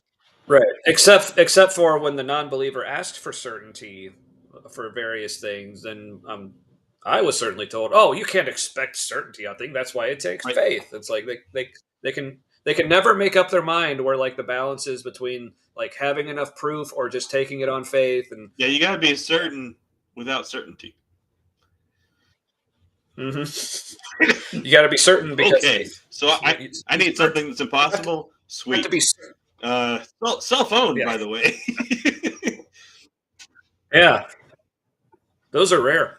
But it's basically essentially you just have to be certain that you have faith in it. That's kind of what it comes down to. Ooh, so let's see. Fox here says, also, I would add that the stakes Yeah. matter. If I trust what science says about a subatomic shit, then that I can't see. If I trust what science says about subatomic shit, that I can't does not matter as much as claiming I will. Trying to. Seems like there's some words missing. I think my brain is filling them in, but not to the point where I know them well enough to actually say them. It's like so that I can't believe is or can't know is does not matter as much as claiming I will suffer eternal torture if I don't follow a God. Exactly. Yeah, one doesn't follow the other. Yeah. Yes. Yeah. I need more evidence for one of those claims. Correct. Exactly. Yeah. Because like I could just say, yeah, I take it on faith that leptons exist, but that doesn't really affect my life at all. So I'm perfectly comfortable saying, well, scientists say leptons exist. I assume they know what they're talking about. Sure. But when it comes to something like this, like Christianity or any kind of faith or belief in God, where I would actually have to like dedicate my life to it and stake my eternal faith on it or whatever, I'd be like, yeah, I'm going to need some actual like convincing proof Yeah. for that. Well, So, I'll I tell you, mean, because if you listen to the people who, like, I did take those missing words on faith. Thank you. But thanks for providing the proof that they existed anyway to to bolster my faith. I appreciate it. Sorry, back to you, Matt. so if you listen to the people who like discovered these new things, talk about like what it means for reality, that starts to affect your day to day. Because like, Yeah. okay, so if this is a thing, here's what else is a thing. Right. And that's all right, Fox. Like I suck at the typing too. You should have seen how many attempts I had to make just to type the show description. It was it was messy. And typing is part of your job, isn't it? Yeah. Details and everything. It's well, hey, but I'm good at that. That's a lot. What I type for work, it's a lot less words and more just like numbers and codes and stuff. That So, reminded me. My sister yeah. works for a county jail in Ohio, and if they have a brain fart, somebody doesn't get out of jail on time. Like, Mm. and the people they have working in this particular office, other than my sister, they're not on the right. They're not on Ritalin, and they need to be. Would you say chronic brain flatulence? Yes, Is just happening? constant, and she has to like be their executive function for them, and yeah, it's interesting. That's fun. If she could go to the press, it would be an issue. Oh, fun. All right, so you want to keep going on glasses here? He's just gonna say more things no, he's just gonna say more of this stuff that like we expect. He was so textbook in what he said. Yeah, which because also like we've watched several, and I've watched even more than what we've done on the show. Like a lot of these like Turek videos of him like taking like audience Q&A, but this is the only time I've ever actually seen one with this or any other person like explaining it. So to me, like that's how you know it went bad for Frank. That like, oh, we're gonna need to like do some cleanup on this one. That's a good point. So no, I subscribe to his channel. Because I'm like, oh, there's cannon fodder here. All right, so let's replace that video with Screen's doing weird things. There we go. All right. It's doing weird things. Wait, I'm gonna. What's the Donald Trump? Oh no. It's more. Think more like he's like jerking That's off right. 2 dicks. That's right. He's Yeah. just got. He's just going to town. He's just. Yeah, he's just like all over my face. Yeah. And he does it to YMCA, which is literally about hooking up the gay dudes. And it's his shebang all the time. But speaking of the whole brain farts thing, Fox, motion to change the name of Ritalin to Brain Beano. Granted. I second that motion. All in favor? Aye. Yes. Nay. No, that's amazing. Well, the eyes have it. In the morning too. That's my brain Beano. All right. So let it be written. So let it be done. Morning doesn't happen until I've had my Ritalin. The best part of waking is Ritalin in your mouth. Never mind. All right. So, all right, Matt. Another video that you've seen that I haven't. Anything you want to intro about this? He's going to tell a story or what about he had like a Dark Night of the Soul situation. Thought he was an atheist, and then came back to being a Christian. I don't think he was an atheist at any point. I think he just started to doubt his faith, and then he was like, and tried to find any way back in. That is the sound of atheism. It's the sound of deconstruction. It's like constipation of the soul. I can't do it as well. I can't do it as well as you do. That was good. I feel like you need the opposite of brain Beano. Yeah. Maybe some, like brain X-lax or something. It's brain milk of magnesia. That's the stuff you want, because it doesn't just all of a sudden, like, it's not Indy 500, I need to poop. It's like, ooh, and then you go to the toilet. But if you get X-lax, you might just be like, and then all of a sudden you got a shit. Like, I just love that you have opinions on. Well, constipation as a child.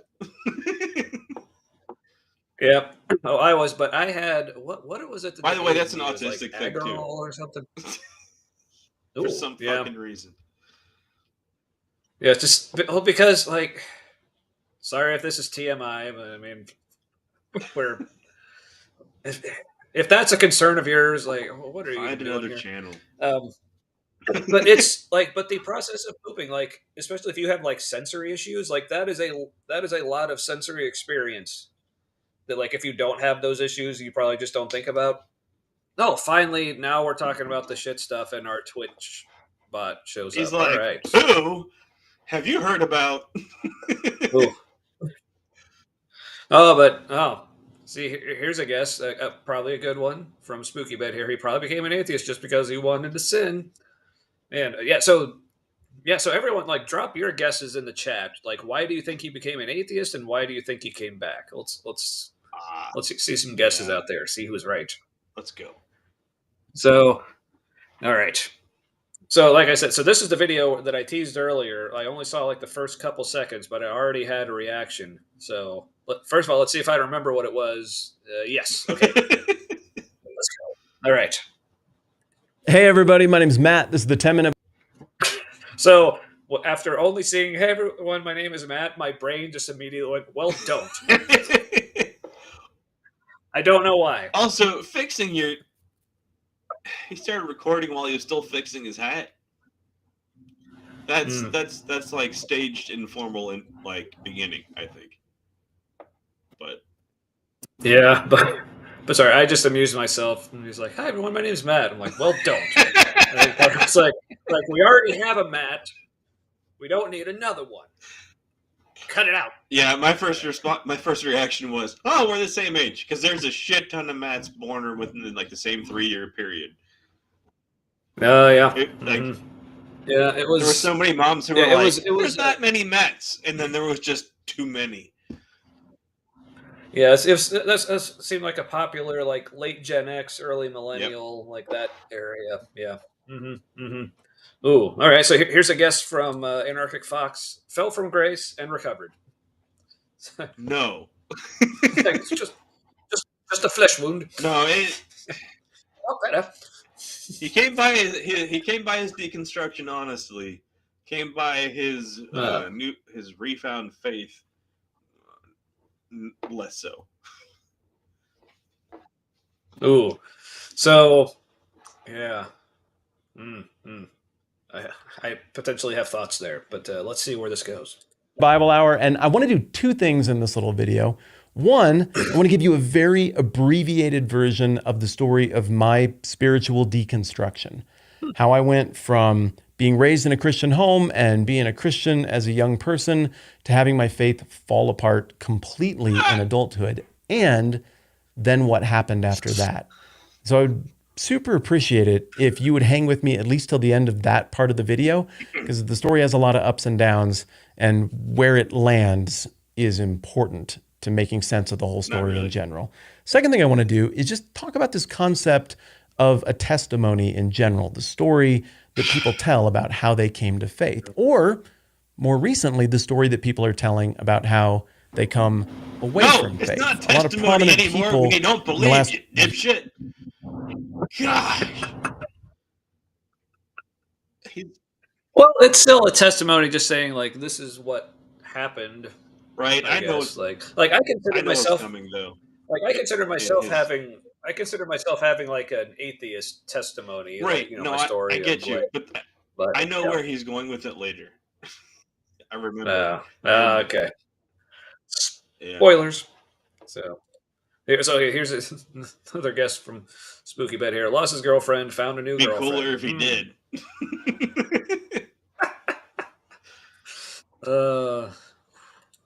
All right. Year or so have come out and made videos or podcasts to say, I used to be a Christian, but now I'm not. And here's why. He's talking about us. Worth processing that through a little bit together as well. The quick version of my spiritual deconstruction. My parents were awesome. Dad's a pastor.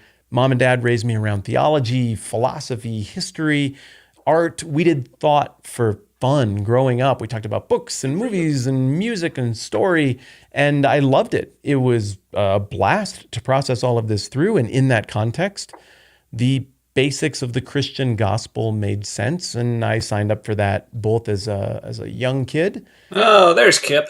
Kip is up late. Where were you before when we were talking about how badly Frank Turek was handling Old Testament prophecy? But I mean, we're glad you're here.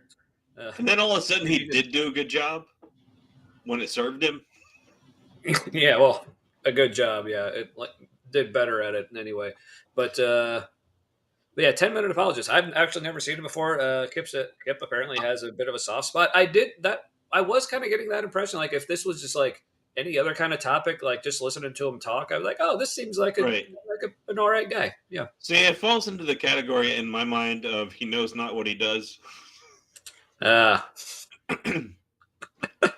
Kipward, forgive him, for he knows not. He's a good guy with the wrong context, I think, in my book. Right. Oh, and also doesn't change that he says some things that really piss me off. Right. And also, by the way, Kip, I don't know if I mentioned this before, but in my headcanon, your full name is Kipward. So yeah, I just roll with that. So. And then I kind of re-upped after I'd sort of done the Christianity 101 basic questions kind of stuff when I was maybe about 15 years old. And I got a lot of applause for being a good Christian young man. I had a Christian job at the Christian bookstore in the mall. I remember those. But yeah, Fox has a good point. Yeah, if you were raised in it, you were likely to go back to it as a point of comfort when things become difficult. Yeah. Yeah, he adds more rocks in that bucket pretty soon. Where you're like, oh, this makes complete sense that you couldn't leave. Yeah. All across from Orange Julius, and I went to a Christian high school, and I got an award there for being, I guess, a good Christian or whatnot. And then I guess I felt like I'd arrived. And I've solved all the questions, obviously. I did that when I was 15. It was easy enough to figure out an eternal God and the purpose of life, and questions of life, death, and other people. So I'm good to go on that, and I'm good to go on behavior. I don't do anything bad because I didn't want to disappoint people, and I wanted to keep impressing people and getting that applause. So that's a recipe for a pretty ugly build of faith to take out Or of an ugly childhood person. and into adulthood. And sure enough, that crashed again. Or an ugly person inside. Mayhaps. No. Oh, all right. No problem, Jimmy. Thanks for hanging out. And yeah, we'll try to keep it entertaining. So when you come back and watch it, you'll be entertained. And I'm gonna try to come up with a nickname for you that is terrible according to you, but also maybe so creative that like you have to allow it. This could get good. I'm looking forward to it. But here's the thing, though. I already have a bit of an issue with Mr. 10-minute apologist here because if you notice here, this video is 15 minutes long. Right, but also the 10-minute Bible. The name of the show is the 10-minute Bible Hour, so it doesn't matter. So he's like 10 minutes, 15 minutes, an hour. Doesn't fucking matter. Yeah, I guess also to be fair, like when we had the podcast called Three Beer Gospel, I don't think we ever just had exactly three beers during an episode. It was usually like 2 or 4. Right. It was either 2 or I'm not sure. Ooh. Well, I guess that's an okay enough excuse. Yeah. I guess just as long as he didn't doze off again. Oh, speaking of which, I don't know. Should we play our promo again? Dealer's choice, I think. All right then. That sounds like yes. So people are wondering what we're talking about, like Kip dozing off. Well, hey, there you go. If you aren't subscribed to The Humanity, make sure you subscribe. They stream on Wednesday nights, and it's usually pretty good. But I hope you appreciate what I did for you. Oh, yeah. I wondered where you went. We're that fascinating. I did that for you, my friend. I did It's for you. Still my favorite part of that when he's like, it's usually pretty good. That just cracks me up every time. Reluctant endorsement. Yeah. Honestly, it's the only one I want. Right? I'm like, yeah, pissed you off, but it's good enough. Yeah, so if anyone else out there, like with the YouTube channel or other such videos, wants to give us a sort of like half-hearted endorsement, we'll turn that into a promo as well. And don't think I won't. So, right? Well, Missing Mod, I remember in the past she had said, she said you guys have words for everything. Took that as a compliment. I don't know. Mm-hmm. I don't know how she meant it, but yeah. Yeah. So anyway. I was right. Confirmation. That's how I'm interpreting that. Well, now it's just outside the headcanon. Yeah, that's what you call me being creative with the source material. Mm-hmm. I'm choosing to interpret. I'm choosing to interpret this completely literally. He is saying yes, it is Kipward.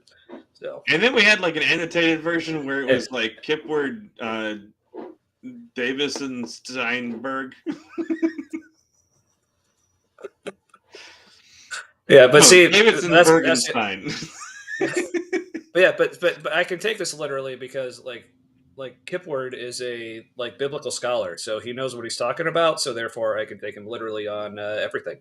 Right, So, appeal to authority. There you go. Ooh, now this is the mystery part. Separated at birth twin is named Kipling.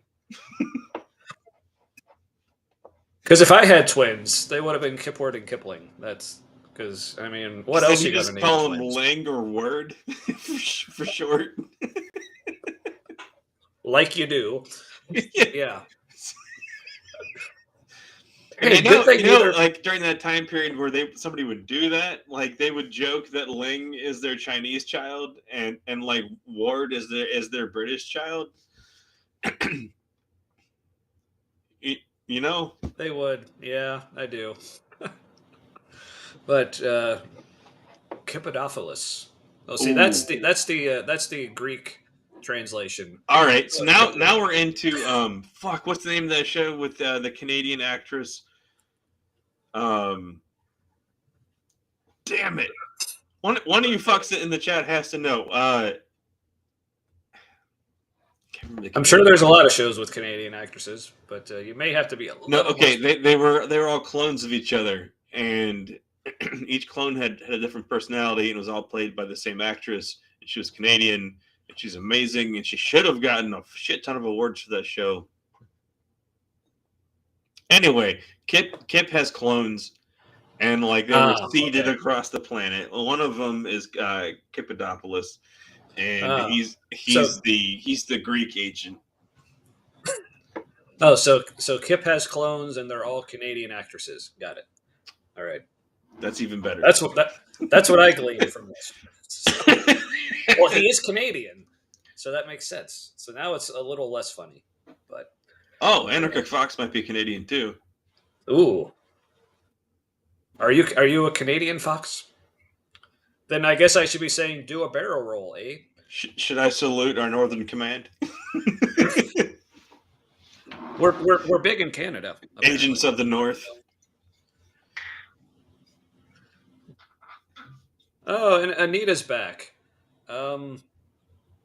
What? Also, tell me more because I like that movie. Yeah, Michael Keaton, Duplicity. Yeah, I don't know what. So we're fucks now. Sure. I don't know. I probably called Multiplicity. somebody fucks sarcastically. Yeah. So, but no, he was talking about you specifically, Anita. Just you. And I'm assuming this is referring to being Canadian, not being a fuck. But maybe being a Canuck. Because it rhymes. Anyway. No, because it's a Canadian hockey team. It is. Multiplicity is a fantastic movie. No, but it wasn't Multiplicity. It was... God damn it, my brain is almost there. All right. Well, let's see if this Matt jogs your memory. Oh, good. Let's see.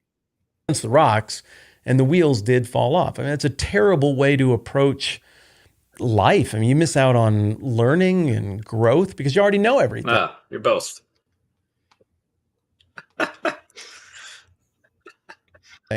And your quest is now to get everybody else on board with the things that 15-year-old you figured out. And so I would like to think that there were likable things about me. I was pretty fucking smart as a 15-year-old. Orphan Black is the name of the show. Orphan Black. I've heard of it. I knew it was Black something, but I was wrong. It was something black. Yeah. And the actress's name is Tatiana Maslany. She is a fantastic actress. I've seen her like in that and other things.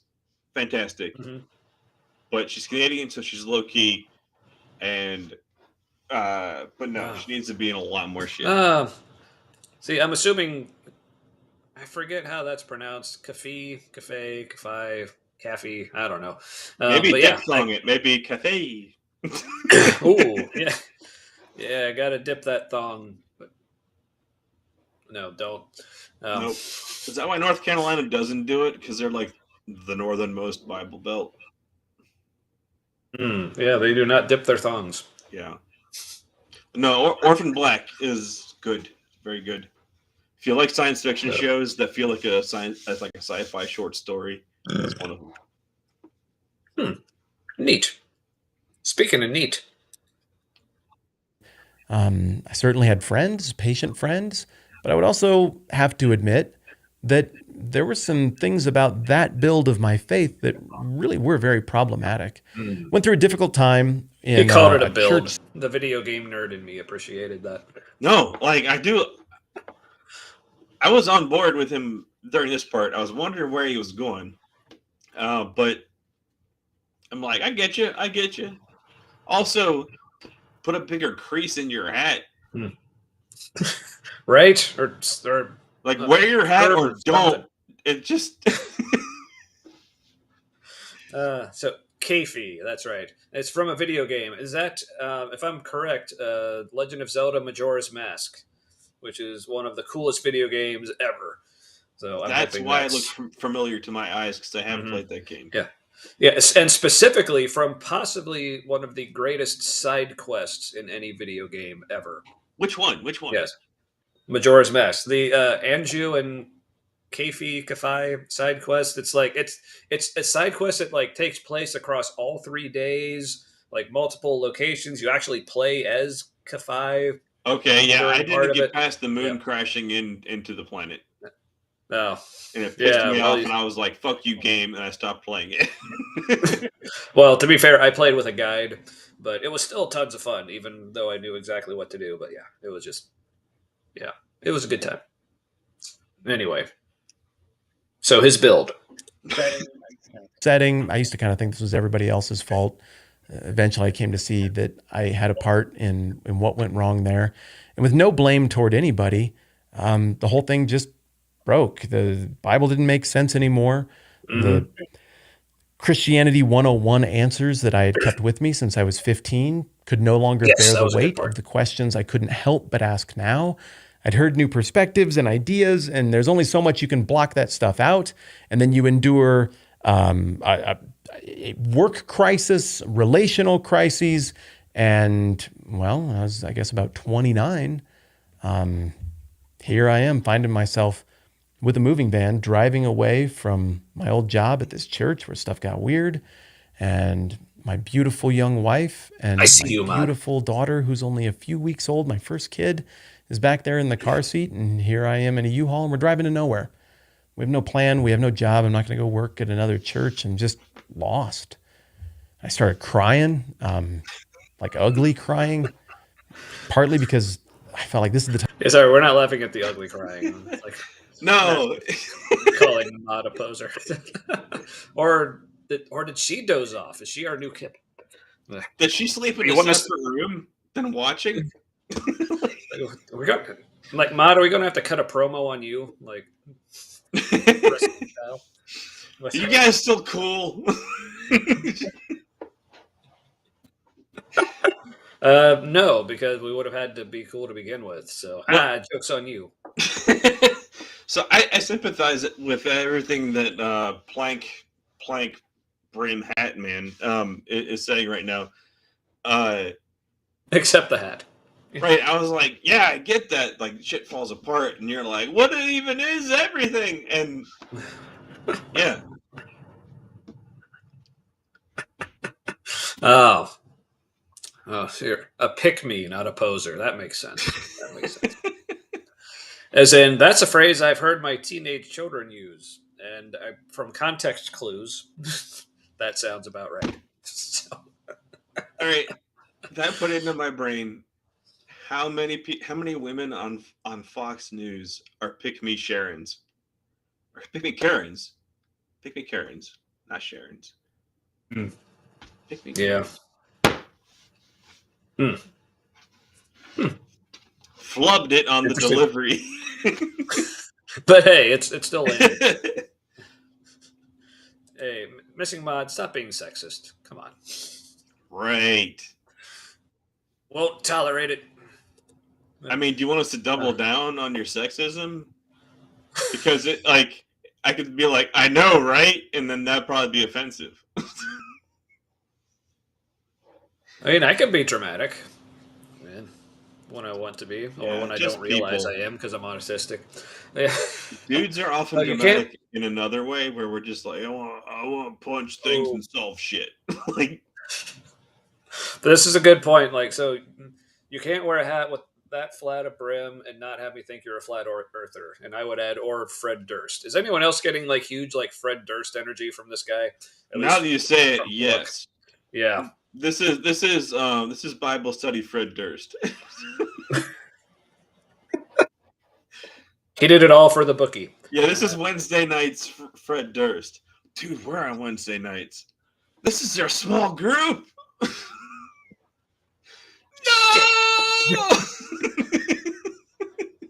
Oh, so she didn't mean for it to be sexist. She's just sexist naturally. That's what she's saying. Yeah, she's just Dramatic as Fox just- says, none of the women in my life are just oozes sexism. just oozes. It's like, oh, did I ooze sexism? Didn't mean to. Oh, someone get a mop. Look, we got like a no guests that ooze policy in the space. Like, we'll Like- let just about anyone in, but unless you ooze. If janitorial services will be needed after your stay, there will be an extra charge.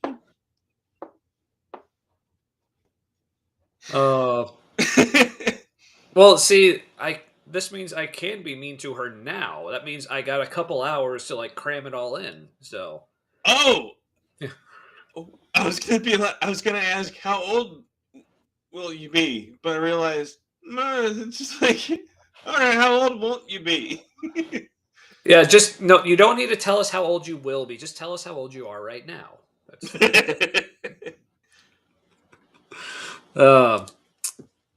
Now, promise you've never screamed and cried listening to Mariah Carey over Ugly Boy Who's a Bum Now.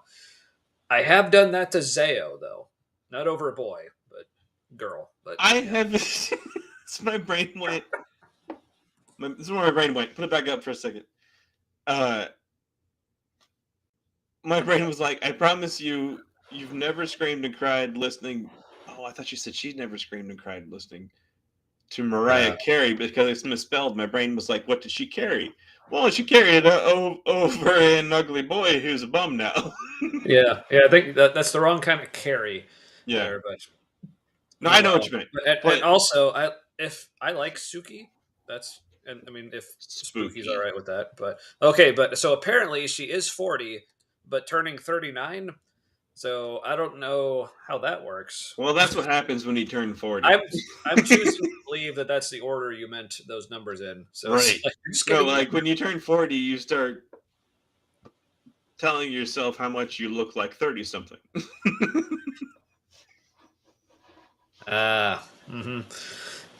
But thanks for being sorry. I went through that. Yeah, it sucked, but I got over it. But No, it was good in the end. because yeah, But man, being 17 fucking sucks. That's all I got to say. Anyway, that's all right. I got over it and turned 18 and was still just like cringy as fuck. yeah, I was Maybe like I still am 17 now at going on 14. I mean, I'm still cringy as fuck here at 42. So, oh well. All right. Back to not Fred Durst. I promise. time I need to have things together for them back there, but also because I didn't want there to not be a God, but I really felt there was no God. I didn't want to not be a Christian. Of course I wanted to be a Christian. I didn't want all the stuff that the Bible promises about the... What was that noise for, Matt? It's like, did you really think? I think based on his return story, I think he might be overstating this part a little bit. Okay. Like I realize this is his experience, and to him, this is what happened. Right. And so, like, I'm not saying his story is incorrect, which is where probably the soft spot comes in for this guy. Yeah. And having been further than that, I can say I don't think he did completely let go of it. I think he looked at the abyss that it feels like that is. And because he was looking like right at it, he was like, "Fuck, that's what it is." But that was more like where he was headed. I see. Yeah. So, but man, look, they don't like being called chicks, mod. But they dig bravery. Ooh. Is that all I need? You seem to be like bravely an idiot. Like, does that work? Like, why do I need bravery? Can't I just have dimples? Like, I apparently hate- that's one of my miracles. You're like, it reminded me of the movie Clue. She's like, I'm afraid he died a stupidly optimistic man. Oh, that's such a great movie. He was bravely optimistic right off that cliff. Yep. So I guess he'd live. So I guess I'm brave enough to be cringy and dorky and dumb. Does that count? No. Also, applying for Maud's boyfriend. What's happening? No, I was just about to. Like, Maud, are you hitting on me? Oh, that's some projection.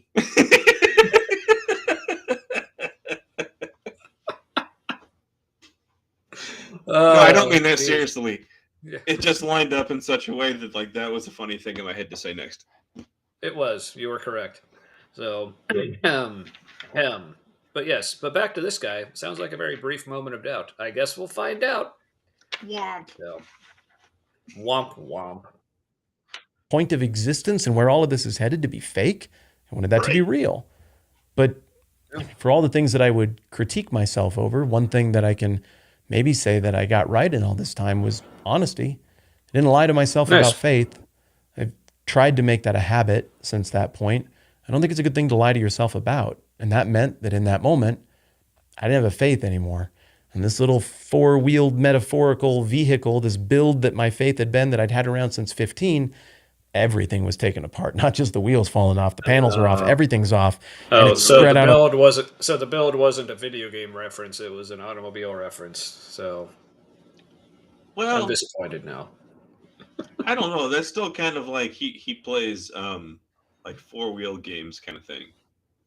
Yeah, but that's not the right kind of build for what I'm talking about. And I'm just let me be unreasonably disappointed, Matt. Come on. Look at this guy. He plays games. No. I still sympathize with everything he's going through. Yeah. There is a definite twang of pastor in there with this whole like car metaphor thing. Ooh. But it doesn't feel like it isn't him. So right. But I can definitely relate to the whole like I didn't deconvert because I didn't like being a Christian. Like I was happy believing all that stuff when I believed it, and I was happy being a Christian because that's where my community was. That's like how my life made sense. And and so for anyone who knows my story, I basically deconverted right after recovering from stage 4 cancer, which would have been like the perfect time to like cling even tighter to my faith and hold on to it and use that as, oh, look, this is God's miracle. Like, this is why I'm still alive now. I got this renewed sense of purpose. I'm going to like live for him even more now or whatever. But for me, it was just like, crap, I don't actually believe any of this stuff now. And it has not exactly been smooth sailing ever since. But to go back to something else he said, the most important part, like was what he said, like being honest with yourself. Because that's the reason I stopped believing, is because I couldn't be dishonest with myself and just pretend to believe it anymore. It's like, I just can't. But that's exactly. It played out probably differently for me, but it was that same conflict, and also realizing how unhelpful and how damaging not being real with myself was. Right. And like now, I mean, it's to the point where like I'll fight against somebody else staying in a place that like feels wrong for them, because I know what it was like to be in a mindset that was wrong for me. Right. But with this guy, and Fox. Yeah, Fox has a good point. Yeah, it does come across as his actual story, yeah, which is better than some of the bullshit claims I've heard from youth pastor types. Yep, definitely. Right? No, he definitely has like assistant pastor vibes, but like it's just part of it. Comes across as just part of his personality. Like it's not, which is why like with him going back to Christianity, I'm still bothered by some of the stuff that he says, but it does feel like him doing him. Mm-hmm. Yeah. So it's kind of like, yeah, I would if like we were friends, I would challenge. Fuck, I hate that word challenge in this context. But yeah, I'd give him shit about stuff. But like, if this is him, I want him to do this. Yeah. And sure. Mm-hmm. But also never stop asking questions. Never ignore that uncomfortable thing that looks like a problem. Like find a way to solve it. And I would say, but not just never stop asking questions, but also be comfortable with whatever answers you actually do come to. Because one of the things that frustrates me so much about Christianity is like, because you will hear a lot of churches like pay lip service to the whole like, oh well, we welcome your questions. Like we're fine with you deconstructing. Bring your welcome questions. Your questions, but don't welcome you. But it's always in terms of like, bring your questions, but we'll help you get to the right answer. Yeah. It's always like, well, let's, whatever doubts or issues you're having, like, well, we'll correct it for you, kind of thing. Like we accept you now, but we'd accept you more if. Right. Because it's not what I would go as far to say, like, it's not necessarily, anyway, completely honest questioning, because it's not questioning for the sake of actually trying to find out what the truth is. It's questioning for the sake of, well, how can I make what we already believe be the truth? And so, like, all the questions are kind of reframed and molded. Like, how do we keep it to that truth? Point. Yeah. I mean, that's apologetics, basically, is how can we just find different ways to explain why this is still correct, even though it looks like it's not. So, it's just how to make doubting questions cozy town. Mm-hmm. Exactly. No. So... this metaphorical workbench with all the parts and pieces of what used to be a cohesive faith just shot. And even on that drive in my brain, I was trying to reassemble it and make sense of things, and I just couldn't.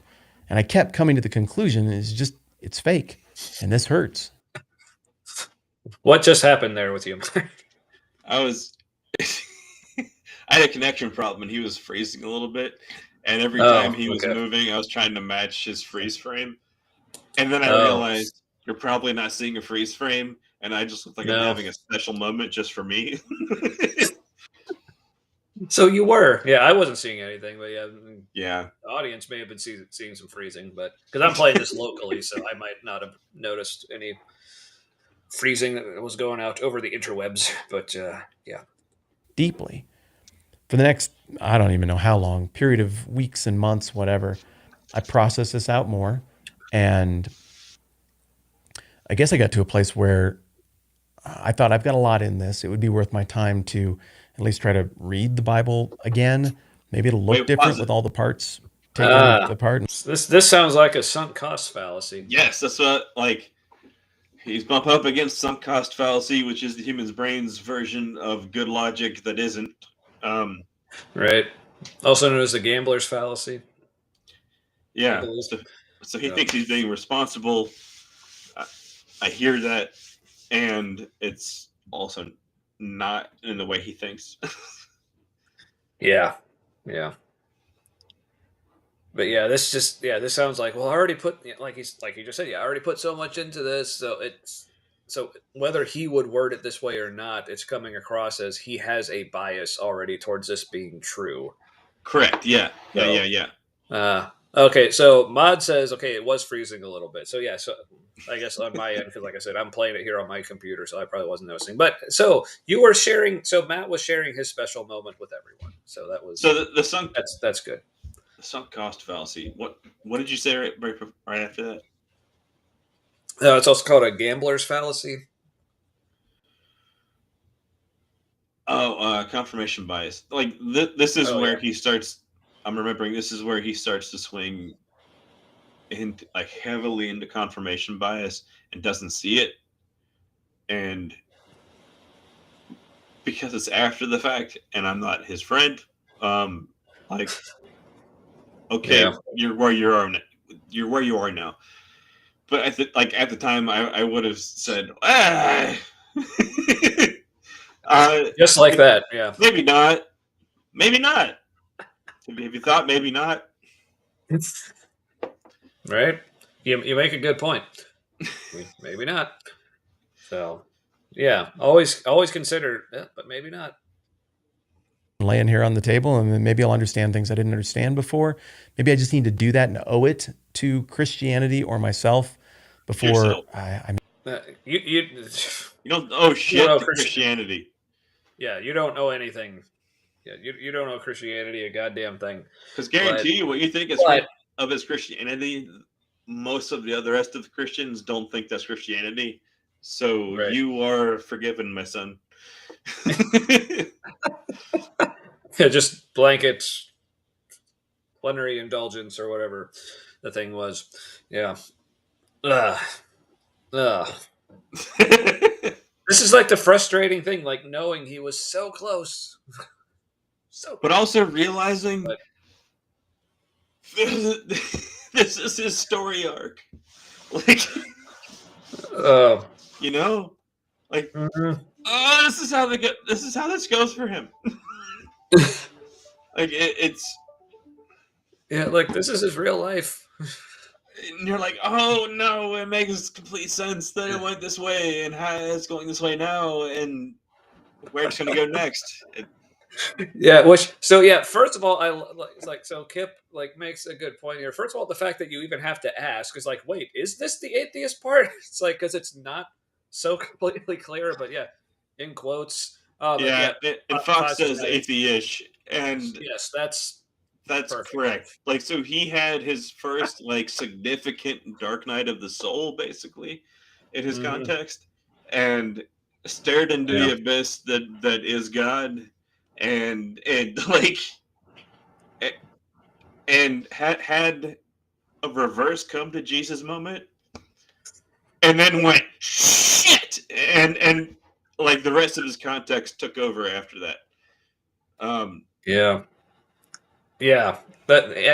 what it.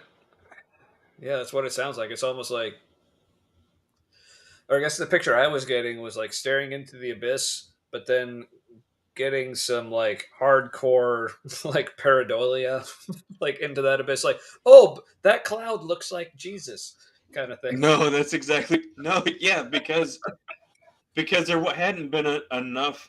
It's not like a villain now. Every hero is somebody's villain. It's all right. You're still my hero, Matt. I lost my train of thought because I got self-conscious. What was I saying? It's all right. Everyone's just staring at you. There's no need to be self-conscious. Everyone meaning 3 people at most. According right now, there are apparently 7 people watching. Assuming Kip hasn't swiftly dozed off again. It's the missing 4. But it's at least 6. Well, ooh. Now that sounds intriguing. Does it? It also sounds like an X-Files season that had too much horror. First of all, why were you trying to dissuade me from that sounding intriguing? Me? Oh. Yeah. I was like, that sounds intriguing. You were like, was it? He's like, that's nothing. I was in the spiritual crapper every night.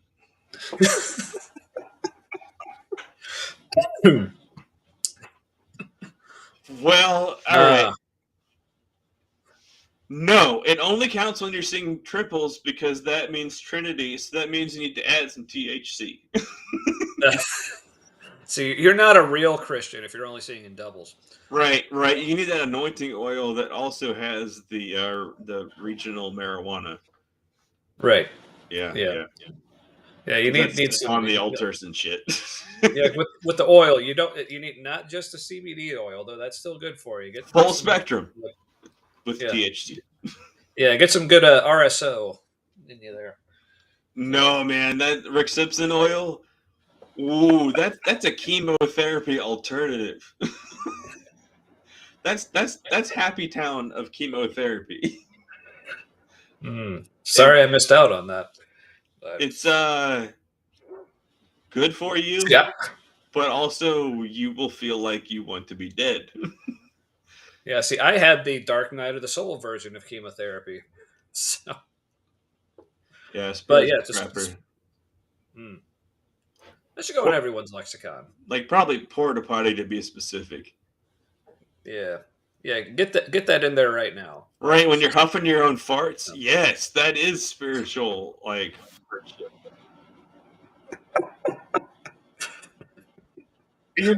Yep. When you're in the spiritual porta potty, right? And you're like, oh, I smell me and so many other people. That's the spiritual burden. Yeah, or the one time I accidentally Dutch ovened myself. Right, in a foreign country? Is that what you're talking about? Yeah. So for people like who don't know what Dutch ovening is, that's usually like when you're in bed with someone else and you like fart under the covers and then just like pull the blankets over their heads. Or you're in a fraternity house and then you skip the sheet and just fart on their face, and that's called a brown helmet. There's that, but this is different. So with me, like Dutch ovening myself, so I was in Guatemala, so therefore eating a lot of food I was not used to. But like laying in bed one night, like because I was also like sharing a room with a bunch of other people, but in our hostel or hotel or whatever it was, and I smelled something. Hostel that night. Yeah, yes, it was very.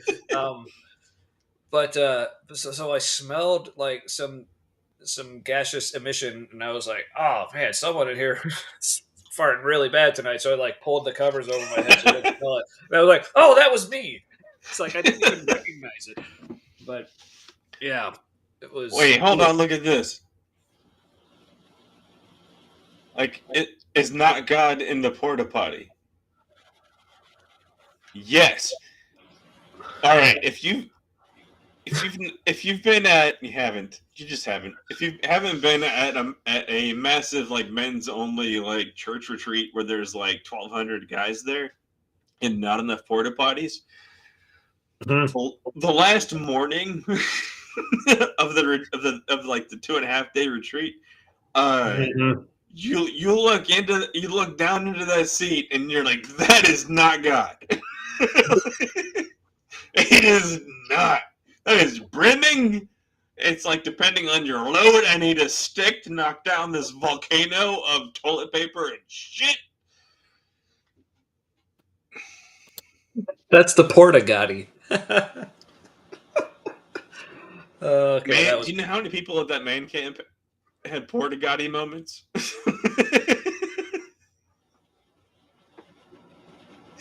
And like, I'm alone, it's just me and you, God. And one of us. You're like, there's no hand sanitizer left to sanitize my hands after I wipe my ass crack. And you're like, you will sanitize my hands, Lord. This is going to I trust a lot you of places. With the E. coli. In music festivals and constructions. Yeah. But also, like, come on, is that a Jesus joke? That's uncalled for. Construction site No one toilets says it. are probably the worst. Also because they're in the worst places, like right by the road and shit. Mm-hmm. Yeah. So, like if you haven't heard a loud noise while pooping, you don't know what choking back a turd feels like.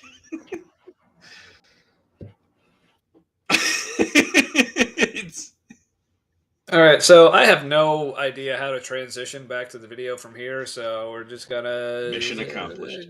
Go. maybe feel the impulse to let my wife know where I'm at. So I started reading the thing again, and it was amazing how quickly. That was an interesting thing to hear right after our conversation. The impulse, Right. How to let my wife know. But to point out, like, he was having this, like, apparently giant, like, wrestling moment where, like, God is gonna, break his dick like he did with Joshua, and No, that wasn't Joshua. It was Jacob. Yeah, who became I'm too far removed. I got the J's mixed up. Is that this make me racist? Get my Jews confused.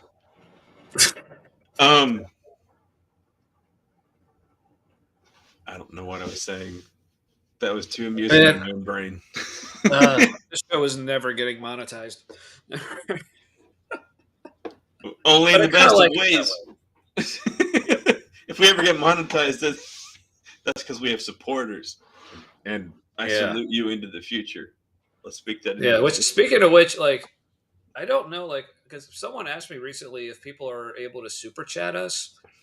I honestly don't know because I've never watched this. There's a threshold I think you need to get to before that is an option.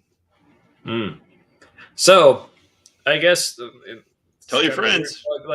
Tell your friends so you tell your enemies. Yeah. Tell your friends so you can give us money. I don't know if that's incentive or not, but extra points for wearing a sandwich board and promoting us on a street corner somewhere. Have someone film it. We will turn that into a promo. Yeah, and additional best friends forever if you film it.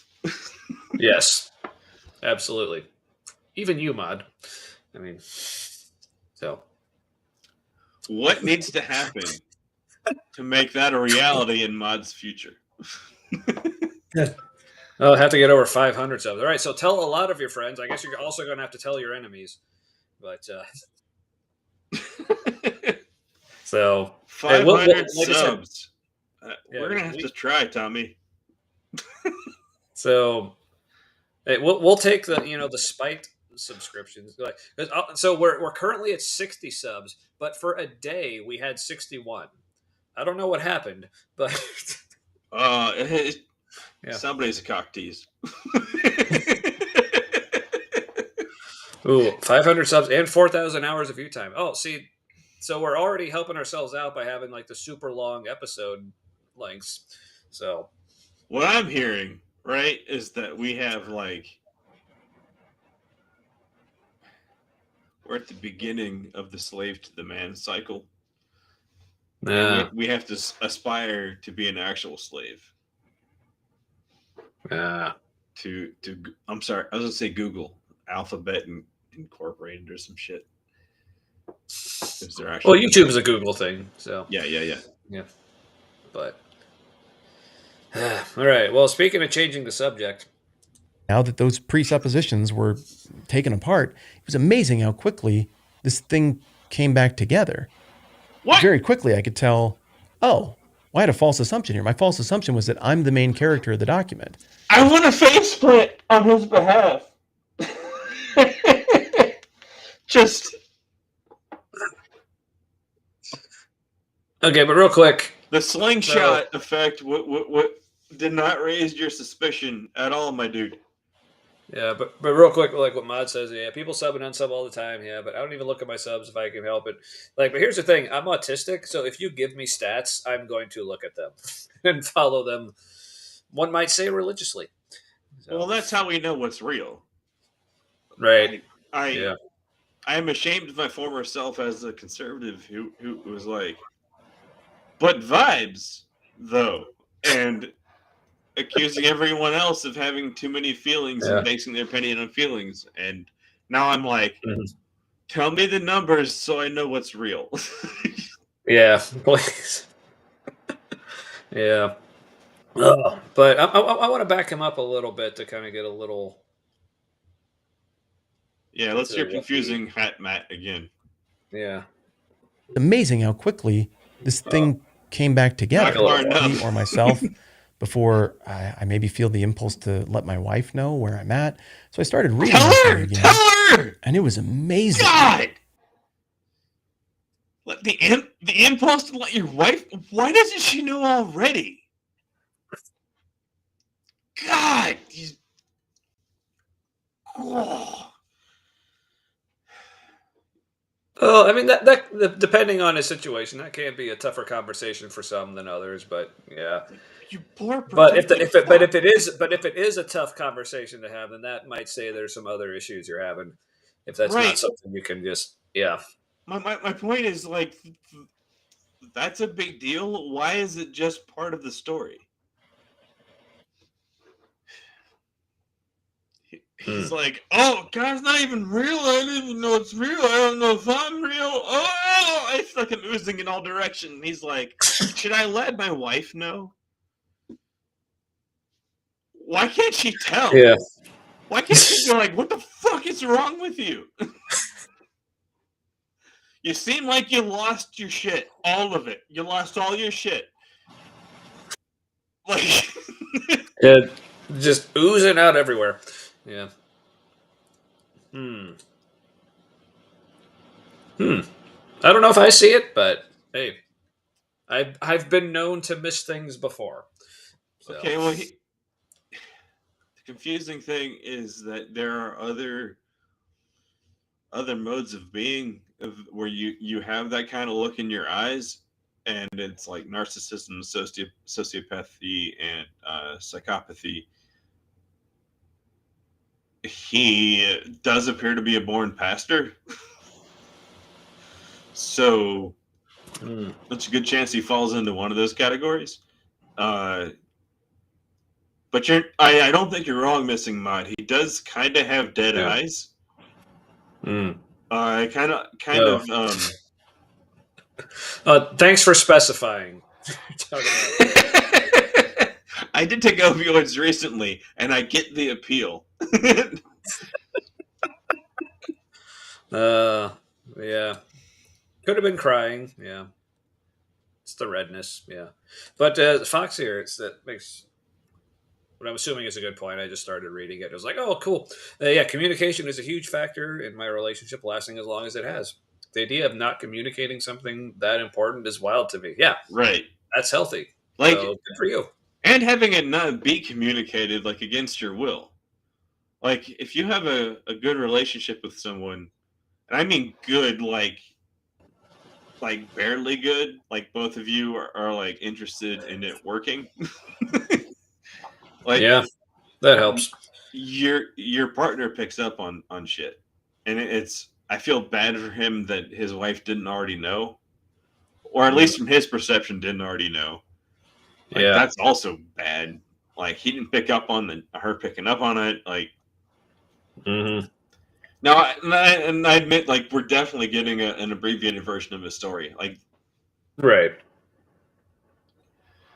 It does bother me a little bit that it's like a sanitized version, because. Well, I mean, he's already stretching 10 minutes into 15, so he's got to make cuts somewhere. But I am moving on to. I'm now on the non-alcoholic phase. So this is a new non-alcoholic beer I discovered recently. It's at Go. I think I had their double IPA a couple weeks ago, and it was actually pretty. I don't know how you have a non-alcoholic double IPA, but it was like super disappointing because it really wasn't like all that hoppy or whatever. But this is their Sunshine State Tropical IPA that has mango and peach, and I think just the addition of those flavors, like it's just really good. Like, it doesn't necessarily still like taste. It's kind of like a beer, but even if you were just telling me this is basically just like a fruity kind of soda or whatever, it's just really good. Yeah, I don't think a non-alcoholic brewery can make a double IPA. I think better marketing would be a little too IPA, maybe. You know what I mean? Like, manage the expectations. Yeah, for real. But viewer I don't recognize, and my apologies if you've been here before, but I'm sure I would have remembered comments like this.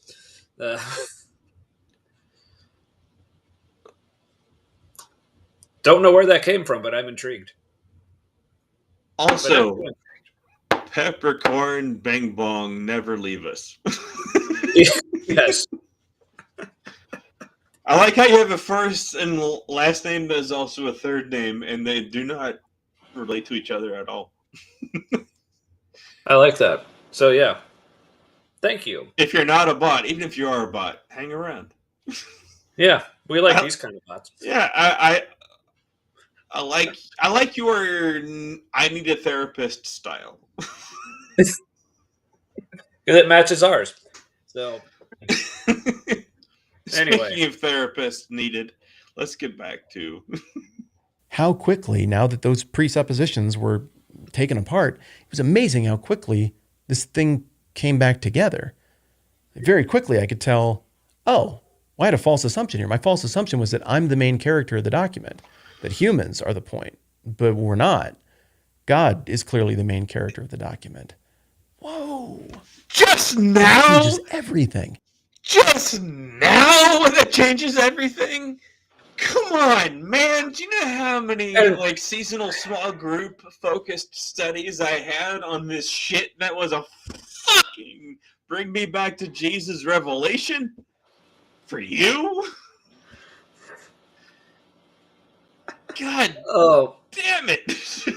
but so I want to hear what he's saying, and also, okay, I know you weren't saying hi to me directly, but I still appreciate that you're here. Music by Brian 2024. Another name I don't quite recognize. My apologies if you've been here before, but yeah, good to see you.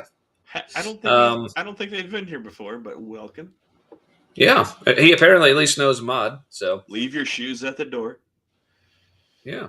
And apparently everyone knows this person except us. So Right, this is an thanks OG. for leaving us out, everybody. Right. Ah. Keeping an OG from us, apparently. But okay, so I want to see where he's going with this, but he's got hands to God. It's got to be good. But I'm afraid it's going to be like, well, I'm not the main character, meaning, well, it doesn't have to make sense to me, even though if God is wanting you to get to know him, like, you would think it making sense to you would be a priority to him. But it's like, no, it's not about me. It's just about God being mysterious and me kind of having to guess and take it on faith. And then I either end up in hell or I don't because I was wrong or right. But God is good. So. Okay, but here's the thing. You're going too deep for my man Matt here. Sorry. My bad. Okay, like this is like I was in a small group on this topic at Crossroads before you were going there.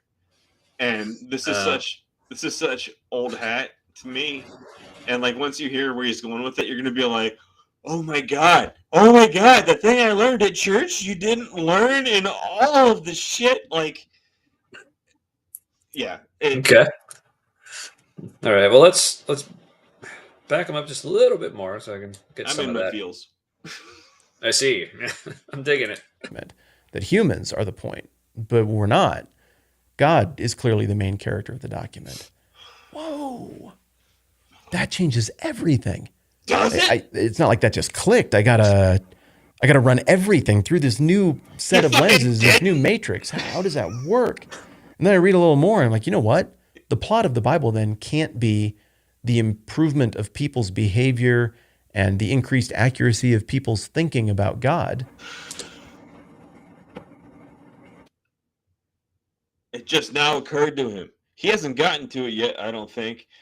He's the son of a pastor.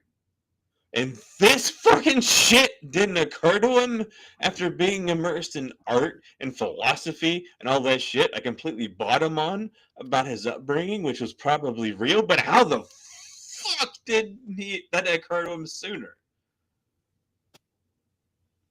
I'm mad at his brain. Yeah, I don't know. I think my brain is actually going a completely different direction on this than yours because to me, that like what he just said there about like here, I need to back him up and hear that again. Yeah. But, like, you know what? The plot of the Bible then can't be the improvement of people's behavior and the increased accuracy of people's thinking about God. It's got to be the story of God redeeming things that are broken. But to me, like, that should be what the point of the Bible is, though, right? Like, to Right. improve our behavior and to increase our accuracy of our thinking about God. Because what did he say after that? Like, he's basically saying, like, it's not about. Here, I just want to play that one more time. So he's saying this is not about the accuracy of how we think about God. Can't be the improvement of people's behavior and the increased accuracy of people's thinking about God. It's got to be the story of God redeeming things that are broken. But then he goes on to describe what he thinks is a more accurate way to think about God. Right. He's like, right. it Yes. can't- He burrows back into the exact same thing he thought he's leaving. Yeah, because this is like. But I things feel bad for him. He doesn't seem to know he's doing it. Yeah, because this is one of the things that bugged me the most about the whole like deconstruction camp is like them saying like, "Oh yeah, I believe all this stuff about God, how He's love or whatever," but I don't believe that the point is like having like accurate beliefs about God. It's like, well, that is a belief about God that you have. It's like, how do you know that that's an accurate belief about God? That he doesn't want us to have an accurate belief about him. Like, what the fuck does that even mean? Now, if they want to admit they want to follow God based on vibes, I'm there for that, right? Because at least they're like, this is the reality I want. That goes somewhere instead of saying like, I want the reality that Jesus wants for me. Yeah, but they'll still say it definitively that God doesn't care what you believe about Him. But that is a belief about God that they are trying to get you to believe. I'm not saying I hear that. I hear that. Yeah, and I know, I hear what you're saying too. Like I agree that is the best way to look at it. But yeah. In dealing with members of my family, there are adjacent takes on reality. Yeah. So I guess what I would people say is don't know they have. Yeah. So I guess what I would say is like you're talking about like people just having like the vibes or whatever. So my point to them, and this is what I say, like similar to what I say to people who say like, yeah, like I see what you're saying about like why you're an atheist and like, yeah, it's very compelling, but it's like, I just feel like I just can't make it through my life and things I've been through, like without my belief in God and without believing that He's there for me. But my thing is, okay, but if He's not real, if He's not there, then all these things that you thought you couldn't make it through without Him, you have. So same with this, it's like, so similar to that, I would say, okay, these whatever vibes, whatever you want to call it that you're having, it's like, those are actually coming from within you, and then you're just feeling the need to still have God as a part of this, so you're only attaching those things to Him. So, no, but that's God. But no, it's you. It's like you're coming to this text of the Bible, and you're picking, okay, I like that depiction of God, but not that one. I like this teaching of Jesus, but not that one. It's like, that means it's you. Like, you're not finding God. Like, you are putting yourself into whatever it is you're reading or whatever you're believing, or if that's making sense, but... No, I think when people get into that range, whatever they're communicating with, it's themselves or it's something beyond themselves. But know what if it is something beyond yourself, we have nothing to describe that with. So everybody's on their own. Like when people are pursuing whatever is beyond themselves, even if it's just a better version of themselves. If there's no dogma around it, I think it's probably potentially a part of human evolution. Yeah, and I know I've done this multiple times, but I just want to like bring this back one more time. But people's thinking about God, it's got to be the story of God redeeming things that are broken and messed up, people, creation, everything. Duh. Whoa. But okay, but that is okay. But how are you supposed to understand that that's what it is? Then that's what God is doing. If you don't have an accurate belief about God, he's presupposing he has an accurate view of God, but doesn't know it apparently. Right. Or as Fox here says, yeah, so it's projecting so much onto God rather than navigating, understanding themselves. Yes. And I think that is probably a security failsafe kind of thing.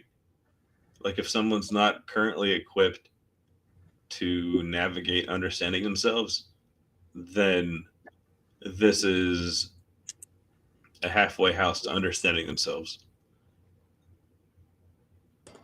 Yeah. That's what I'm starting to notice with my extended family. Yeah. Yeah, it's yeah. It's frustrating. Yeah. That's a completely different religion. And what's insane is that in that moment, I was an atheist. And I think I'm. No, you weren't! But okay, but him saying it's a completely different religion, but to me, like, all of those things were always part of Christianity. Like, it was always about improving your behavior. It was always about having accurate beliefs about God, and it was always about him redeeming us. Like, those are not mutually exclusive. I don't know why he's viewing it. It's like, No. it's not this, it's this. It's my understanding of Christianity was it was all of those things. Right. He's confusing his perception of reality with reality. It is because from having examined, I haven't examined all of them, I'm sure, but like having exposed myself to a lot of the versions of Christianity, like no, like what he's describing has always been part of Christianity. Like it's always been a question that hasn't been able to be answered, and it's like he graduated to Christianity 102 and thought he was an atheist. Good job. God damn it, you stupid fuck. But yeah, it's a psychological safety break to insulate oneself. Mm-hmm. And that's when I hesitate to like mess with that for somebody. You know, because like are they going to crash out hard if I challenge that? Yeah. Is this like mercy theism? Yeah, but then but then to me, like my problem with that, it just feels like patronizing. Yeah, but yeah. they want to be patronized. Sure. Yeah. You know what I mean? Like protect my bubble. And if I protect their bubble, that's patronizing from my perspective or our perspective. But to them, it's like pastoring them or something. God, it's such a fucking like how do I be a good person in this person's world and not be a bad one in mine? Yeah. Yeah, that's the tough part. Yeah. That's where the new monasticism is, I think. Interesting. But how do I it's like where's just the fucking human part? Right? Please. Yeah. I mean, I think it's mostly on the left right now. The right between the two options, lost the fucking plot. Right. Which means near future is the left's, because the right does not have a compelling narrative, so their narrative will die. Yay. How long? Don't know. Speaking of uncompelling narratives, Still an atheist toward that fake version of God that I thought only cared about people and that was subservient to people. But I am not an atheist. okay, that you don't have to be subservient to something to care about it, because again, that is something that is also all over the Bible. Is God caring for people? Like, I don't know why he is viewing all of these views as like such a dichotomy or being mutually exclusive or like an either or. Like, no, I think it's more simple. I think he's like, oh, I'm more shit than I thought.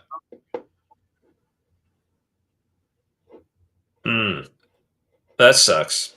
Doesn't it? Yeah. Fuck. He's like, no, I can't. I'm not equipped to be where I am. How do I double down?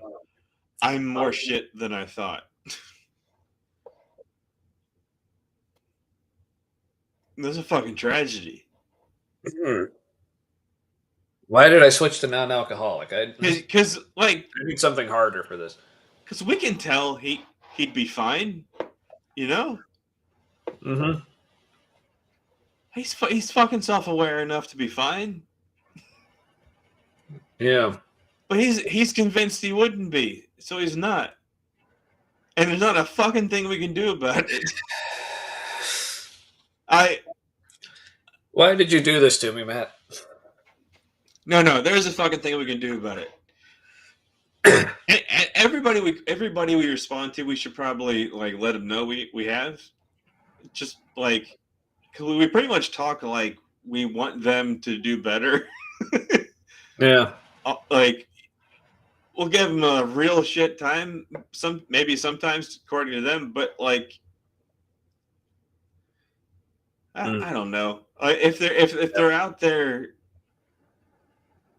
saying shit like, if they want their faith to be better, then they need to be challenged. Yeah. So you would hope they'd welcome our sort of input, I hope. But yeah, so a few good points here. Yeah, more of a matter of how far you can push on the comfort level responsibly. Yeah. That's the tough part.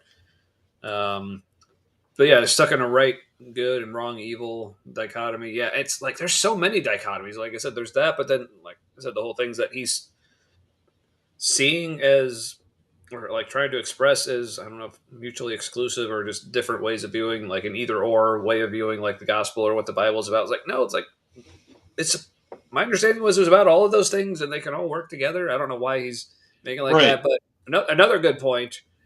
Like, where is B.S. Lewis anyways? Is he dozing off now? He was here. Apparently, we put people to sleep, and yeah, I mean, I feel good about that and bad. Yeah, I mean, we're soothing, which I don't know how the fuck people find this. Also, soothing. if you're falling asleep to the sound of our voices, we have a lot more power than you think. And I also have a lot of questions. Right. Like, I don't know if I should be offended.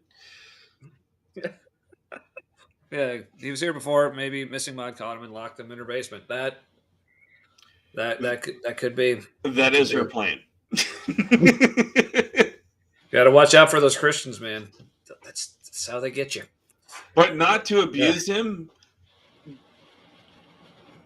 but to keep him wondering if she will. That's what I think. Oh, he went over to a different stream. He's cheating on us? God damn it. Well, we're going to have to go crash Breakfast Taco stream or just spam the shit out of his after live stream comments.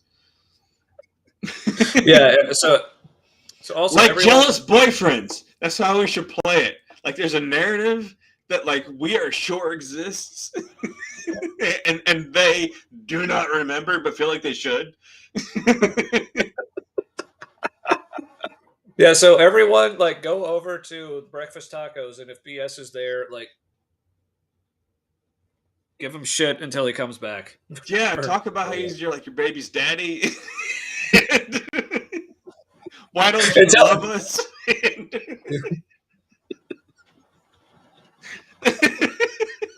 And nothing against Breakfast Tacos. I'm unfortunately not familiar with that particular channel. I am not.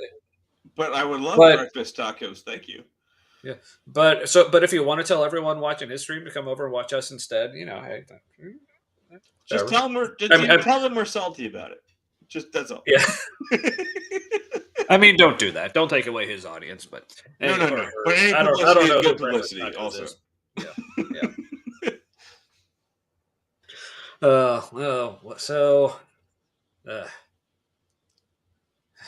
There's still Spooky a lot more bed hair with the win. True fan. All right. Let's get to this guy's bullshit. atheist anymore to the idea of a God that made everything and is the first cause of everything and is the God behind the Bible itself. They're different deities. And if you play the game all the way out, it plays out in very different ways. Of God that I thought only cared about people and that was subservient to people. But I am not an atheist anymore to the idea of a God that made everything and is the first cause of everything and is the God behind the Bible itself. They're different deities. And again, I don't know why in his mind these are like these have to be different things. I guess because he's adding the subservient part, but again, like I don't know why that's a necessary part to caring about people. Well, because he's a sociopath. Okay. Remember the dead eyes? In my head canon, this is what's true. Might as well be. I mean, other parts of our headcanon were confirmed earlier, like with the whole Kipword thing. So right, that means so headcanon is us. I see no other possible conclusion to draw from all of this. Yeah. So apparently this guy now believes in us, which it's good to hear. But yeah, but also like as an atheist god myself, it's like as much as I appreciate him believing in me, I'd really rather he just not. Like, could you just not?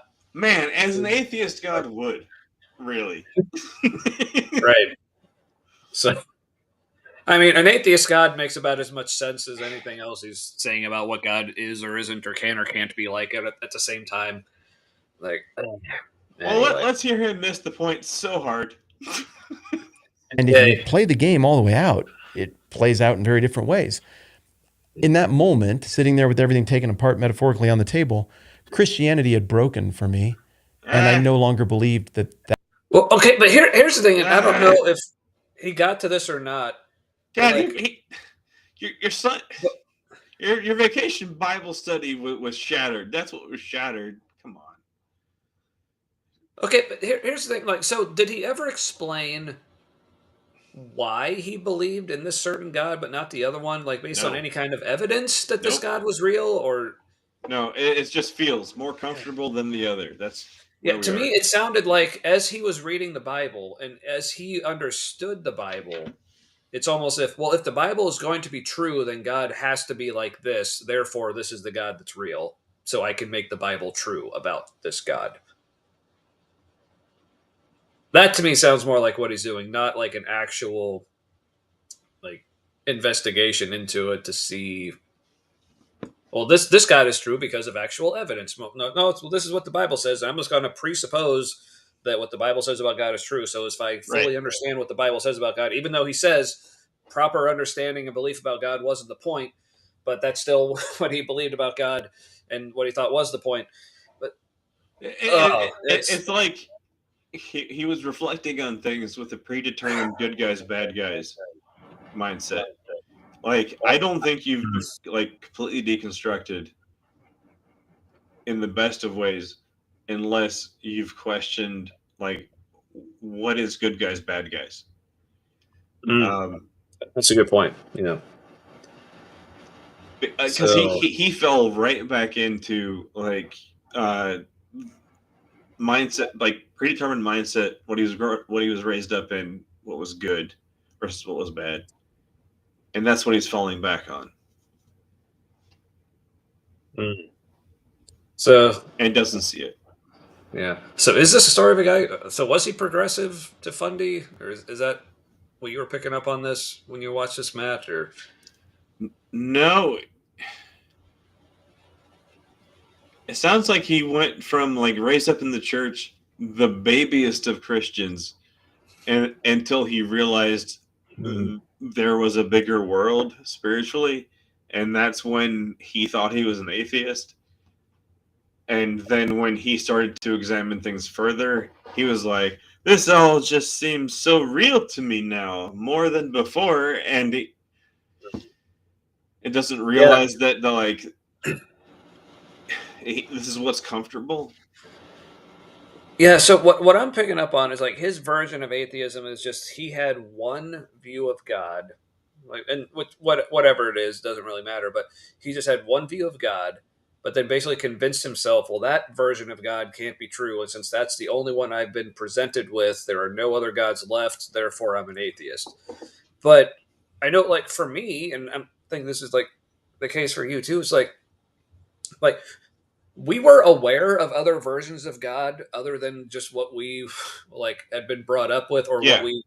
what we believed at the time as Christians. Like I say I'm an atheist because I have heard of all different kinds of gods, like all different kinds of concepts, and then I'm just like I don't believe any of those exist. So, but Ember has a fantastic question that I have no answer for. I meant to type your mom, but typed Yui mom. I'm letting it stand. It might as well be that. Yeah, sure. But yes, hello, Ember. I believe I don't know if I've seen you in. I can't remember if I've seen you in our chat before or I've Yeah, seen you yeah. in other chats. No, they've been here before. Okay, cool. I think I've seen you elsewhere around the YouTubeosphere as well. Good to see you. Oh, she apparently knows Spooky. Spooky is apparently the most popular person here, even more popular than us. I know. Thank you, Spooky, for gracing us with your presence. And gracing us with other people's presence who know you. I know. Knew you were here. So. How do people find each other and follow each other in chats? It's like tell me you're 39 or older.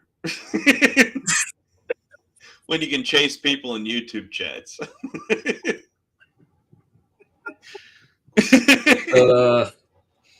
Yeah. It's the new Facebook. Yeah. Well, apparently, because like when we first started the show, we were actually getting a lot more interaction stuff on Facebook, but then over the past few months, it seems like it's all moved over to YouTube, except for James. Still love you, James, and Kiff whenever she's on, and Emily and Chris. We still have a few of our OG Facebook viewers, but yeah, James is the bad habit we just can't shake. Yeah, I mean, No he's offense, one of our James. top. Yeah, he's one of our top fans. So I mean, that's got to mean something. It wasn't the time to share the additional information about James tonight, but like I'm more intrigued now with James, which probably makes me like more of a fan. I'm like, I'm the magical elf that will tell you the future. It's like, man, I've been where you're going. This is gonna be a lot more fun for me than it'll be for you. Oh, geez. Well then. But let me be your Sherpa to the new world of sarcasm. It's a good time. It's a good time. Yeah. Let's see. Ooh, been around much of the atheist sphere and have a small channel. I spend a lot of time at. Cool. I might have to check out your channel then. Yeah. So yeah. Well, thanks for hanging out at our small channel. So we appreciate you. Subscribe if you haven't. If you want, whatever. Or don't. Fuck off. Yeah, take away someone else's subscription if that's a thing. Right. Yeah. I don't know. We're socialists here. Yeah, or subscribe just so you can unsubscribe out of spite. That'd be funny, actually. I'd respect that more. That religion worked. The funny thing is, I still no longer believe that version of the religion works. There are problems and flaws, unsurprisingly, with my 15-year-old build, my 15-year-old prototype of... Wait, so is he saying he's still an atheist then? Because here's the thing. No, this is where I was like facepalm on his behalf. It's like beyond his 15-year-old, like you stopped? Let's just go. Yeah. Yes. Ooh, so Ember is a great content creator, wonderful person all around. Good to know, because apparently she's into negative subscriptions. So, I'm a fan. The only vibes we'll take. Yeah. But so what he's saying there is that he still disbelieves in that version of God. But here's the thing. If he's saying that him having that disbelief in that version of God made him an atheist, then that means he's still an atheist now because that is still true about him. So what he's really saying is, since he's saying he's not an atheist now, he's basically admitting he wasn't an atheist before. Or Meth. he is an atheist now, but he's found a new way to shoehorn the story. Because I think you can be a functional atheist, but the story still has value to you. The narrative, Mm-hmm. you know? Yeah. But yeah, same Fox. Like I still feel like I don't understand. Okay, absolutely for real. Having been on a road trip recently, tell me you live in like the Indiana, Ohio gray area, without telling me with your story of your deconstruction. Oh. Like this guy's idea of the near far, like in relation to his wherever he grew up.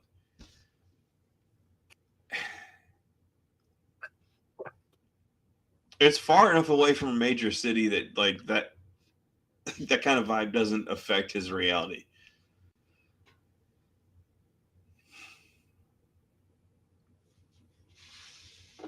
I don't think I'm following you, but okay. All right. Well, I'm sure that made sense to somebody. to me, at least. Yeah. Hey, sorry. That's all you need. So. Okay, so let's hear how he was an atheist before but isn't now, even though he thinks the same thing about that God that he didn't believe in before now, but he's not an atheist, but was then. Okay. Right. A religion that purports to be a relationship and interaction between finite people and an infinite God. It's going to be more complicated than what I can come up with as a 15-year-old. This shouldn't surprise me. Right. But okay, yeah, so he's admitting But now he thinks he has the truth. That was the wrong truth, but now he has it. yeah, it's like He's like, right. That was wrong, and I see that now, and I agree with him. And then he's like, but this is real. This is the truth. This is where I'm planting my flag. I'm like, fucker, you just moved the flag. Like, you don't remember how easy it was to do that? Like, so just moving the goalpost. We haven't hit reality yet. If you're still moving it, reality is where we can't move it anymore.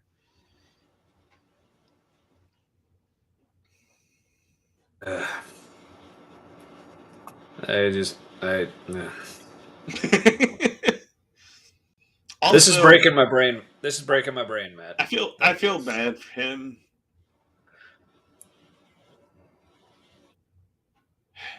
It's like there needs to be like a Christian atheist halfway house, where like people there's always a bed for those in need on the fence. Yeah. But he had no safe place with his thoughts, and so surprise, he went back to what's comfortable. Yeah. So no shade on him, because I feel like that's probably what was best for him. Yeah, but so it's almost like him saying that he was an atheist just because he didn't believe in this one version of God that he was taught, but didn't consider another one. That's like saying that, if the only Italian food they ever had was Olive Garden, but then they decide oh, this is actually crap. I don't like Italian food.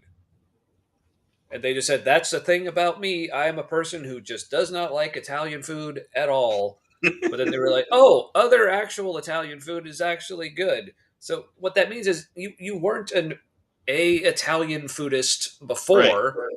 You just had no idea what the fuck you were talking about. Right. You were just less informed. Right.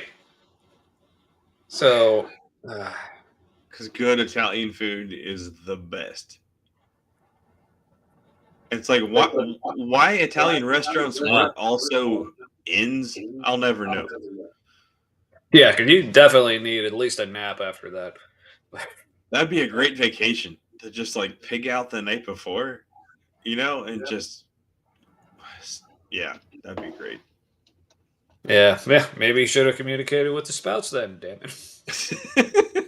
Right? Again, back to that whole That's his own tragedy. Tell me you're not going to be very close to divorce in the future without telling me that's what's going to happen. Yep. I don't wish that on him, but like his track record doesn't look good so far. Mm-hmm. Is anyone else getting hungry?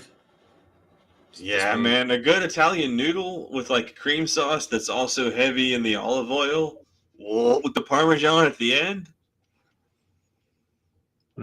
I can't have that, but if I could. Right. But yes, and then you make your anti-Italian food stands as core part of your identity. Yeah, that would be just as ridiculous. Like, it's just so frustrating. I just feel like they pulled the e-brake too hard. I just flipped it, and yeah. It's like The version you're doing so well. That is age old and encapsulated in the biblical text, and that resonates with reason in my brain. Does it? I'm not rejecting that. That to me makes a lot of sense. Maybe this is getting confusing in terms of language. Bottom line, was raised in Christianity. Wasn't it? I was very proud in that. I had a version of it that I built when I was 15. That went for a ways into adulthood. I refused to grow, and it broke. It's not anybody else's fault. It's my own fault. No, it wasn't. No, it wasn't. Your worldview was shit. It was your worldview's fault. It wasn't your fault. God. You fucking rook. I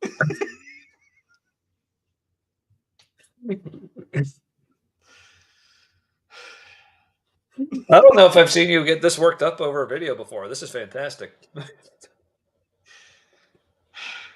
No, it's because I'm like, oh no, this was your best. Oh no. It is sad. It's like you're on that story arc.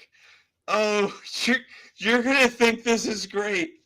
I think you missed it. Oh. It just hurts. It just hurts. Man. I've witnessed in quotes in the man camp tent to guys with this vibe. Like I don't remember these guys because they were so stereotypical, and I was like, I nailed it, and they were like, he nailed it, and just and really we just play acted well enough that we were like, that's it. And and they're I'm remembering moments that I can't name because they were too much like each other. Where now I'd like to take it back. Where I want to be like, no, my friend, that's shit. Think about that harder. Please. Yeah. But yeah, unfortunately. Why? I know. Well, he's such an affable character. Right. And also so much a character in a story. Like if he was in mid-story arc before he went back to Christianity, we would be like, you should not. And that's where you're going. Right. And it's like, I guess basically I wish he would apply the same amount of critical thinking to like whatever God he believes in now to the one he believed in Right. before. Right. That only goes somewhere good. Like if it was good to Yeah. to like peel the onion to that point, keep going. Yeah. Because again, I keep in my mind going back to, okay, but this God you believe in now, based on what?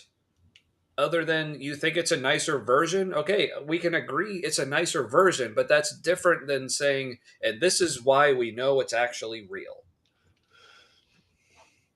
But it seems like so much of Christian apologetics and what I hear people and I would even say myself as a Christian, but when I hear Christians talk about like why they believe in God, really all they're really doing is describing something that they think is so wonderful and they really want it to be true, but it's completely lacking in any actual evidence that it is true. It's just, well, this sounds better. Like, okay, yeah, sure. But they just assume, well, God must be the best thing. So whatever I think of that's the best, that's must be what God is. It's like, okay, but how do you know there actually is a God? How do you know that God is supposed to be the best? How do you know that what God's version of the best is the same as your version of what's best? Like, See, I'd be okay with somebody who believes that, but also has the same attitude as you. Because, cool. like, I feel like I could understand that person. Or, like, this is the story about reality that means the most to me and feels like it explains the most to me on a gut level. But I also understand this is my perception of reality. Yeah. Yeah. And and again, this could just be like the way my brain works. Maybe it's the tism or whatever. But for me, like, I'm not saying it's wrong. I'm just saying for me, like, my brain just doesn't work this way where people can say, well, I know God isn't really like this, or I know I don't have, but this is just what I choose to believe about God, and that's what I'm basing my life on. But in my mind, I was like, but why? If you don't know it's true, then yeah. Like I said, it's just something for me. This doesn't make sense, and I just can't get myself to do. But if other people can, sure, that's yeah. I think that's a big indication that not your perspective, but the other person's perspective is kind of a more neurotypical perspective. Because, like, for you and me, like, once things started falling apart, we questioned everything. Like, I don't understand, like, falling back to another position and being like, oh, this is true. You know what I mean? Yeah. Yeah. Neurotypicals do the weirdest shit. They're on autopilot the most. Like, out of anybody, like, as an adult talking to like neurotypicals, I do not understand them. They would be the worst television. Like their their life as a story, like they're just Yeah. Yeah. bland as a person. My new therapist, not bland as a person. Yeah, Nice. which means Yeah. neurodivergent friendly. Mm-hmm. Exactly. Yeah. Mine too. So, man. All right. Let's get back to Matt. All right. That's enough match. Back to Matt. But somehow, I guess I would say because of God, the thing got put back together and it looks very, very different. I don't know. Okay, you would say because of God. Why? Right. There's another narrative. You saw a different narrative. It scared you. You're like scrambling for the old narrative in a new way that fits.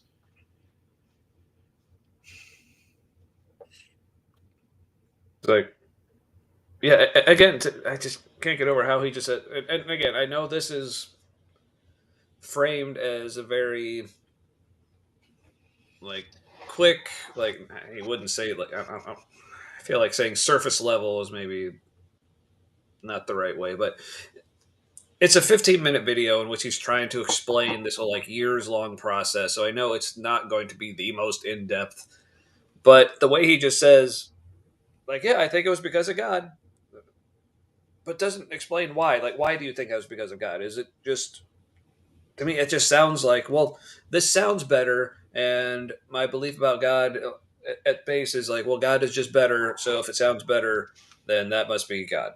Or, yeah. Yeah, Ember says he's trying to Yeah. ground to God, but there's no ground there. Right. He's. Yeah.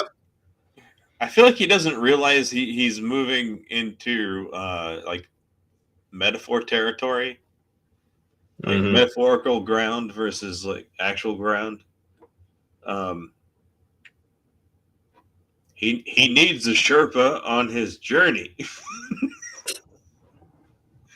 Right? I wish he would talk to us. It's like, no, my son, you're gonna fucking freeze to death.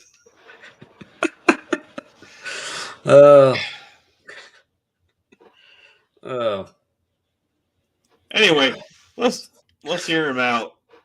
All right, if we must. Which build Anakin I'm might on, be a like good guy. 75.2 now, because I keep taking it apart and putting it back together, because now it's just fun to work on it all the time. But certainly at this point, I would say, yeah, I'm a Christian. And I'm really glad I didn't go out and announce that to everybody, because I was still very much in process on this. And there are still all kinds of times, including moments where I've worked at church and moments where I've been making videos talking about this stuff with you, where I'm like, I don't know. If I'm to be totally truthful, I got all the parts spread out here on the workbench again right now. And it's going to take a few weeks because my processor isn't fast enough to just do this in an instant. Which also,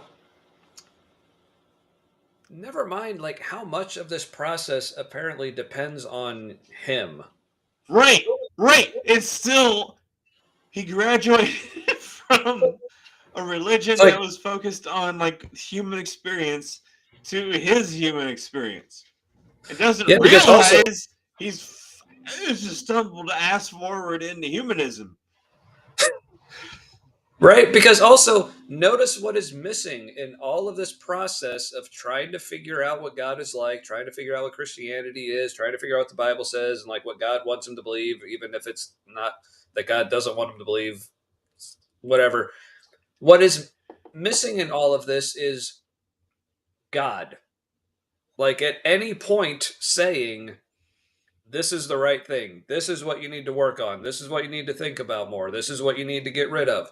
Like it's all him. Or other people in his life, or reading the Bible, which is just written by other people. But at no point is God directing any of this, saying this. Now you're on the right track. Oh, now you're not, and like bringing it back. It's all like, well, this is what I think, and this sounds better, so that must be God. It's like, no. And abusers of women younger than a particular age also use that same kind of tactic that you were just describing. Like the way you were describing, never mind. Something that only makes sense to me because I watched something earlier, so never mind. Okay.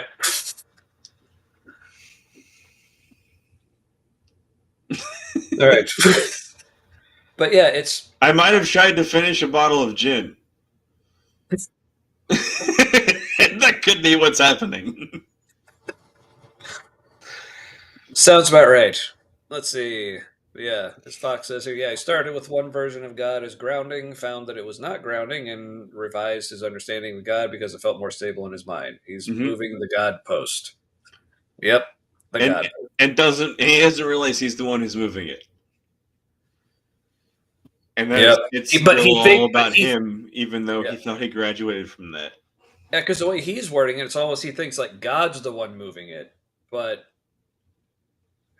there's no actual evidence that any God is involved in this at all. It's like he just, except that he has fruits of the Spirit thinking of this. Yeah. Hey. All right. Instant, but all of this taking apart and putting back together since has happened in the context of Christian faith, and I would like to think, being honest with myself, I'll lie to myself to just believe something to make myself feel better. Right. This makes for a weird, clumsy, clunky, uncomfortable version of Christianity. Stop but it feels yourself. like I'm telling myself the truth. maybe I'm not. What's that? He switched into like, I'm gonna self-flagellate the stupid, clumsy.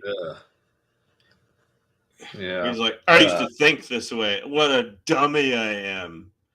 I just need to surrender to Papa. Mm-hmm. Ugh. It's like, beat me better, Lord. I mean, that was the feel. Yeah. Yep. You know? Yep. I do, unfortunately. Let me like it more. Mm-hmm. Let me be the bestest boy in the plantation. Mm-hmm. Ugh. Fucking sick. And people are like, I don't know why you hate it so much now. Like, how good it did for you. And I'm like, I'm telling you, it was fucking shit. It was shit for me. It was like, yeah, I was like, okay, but like the better stuff was better. And yeah, and pretty much anything that I've got like as a benefit from like Christianity or Christian thinking is like I'm getting better now away from it. I mean, just take like the fruits of the spirit. Like I got all those like better now, and they feel more genuine because they're not forced, because they're just just actual things about how I'm living my life because that's what I want to do. It's like Christianity was like the bellhop for what's healthy. Mm. You know, like, I'll help it. I'll help it. But I won't tell you be it's here. not me because I want a tip. Yeah. Also, this wouldn't happen without me. Like I'm a necessary part of this process. Right. Yeah. Got those orphans to feed. Tipped me well.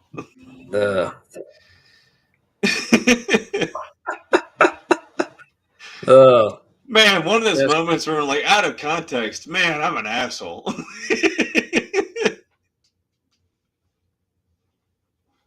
But honestly, that's the favorite me of me.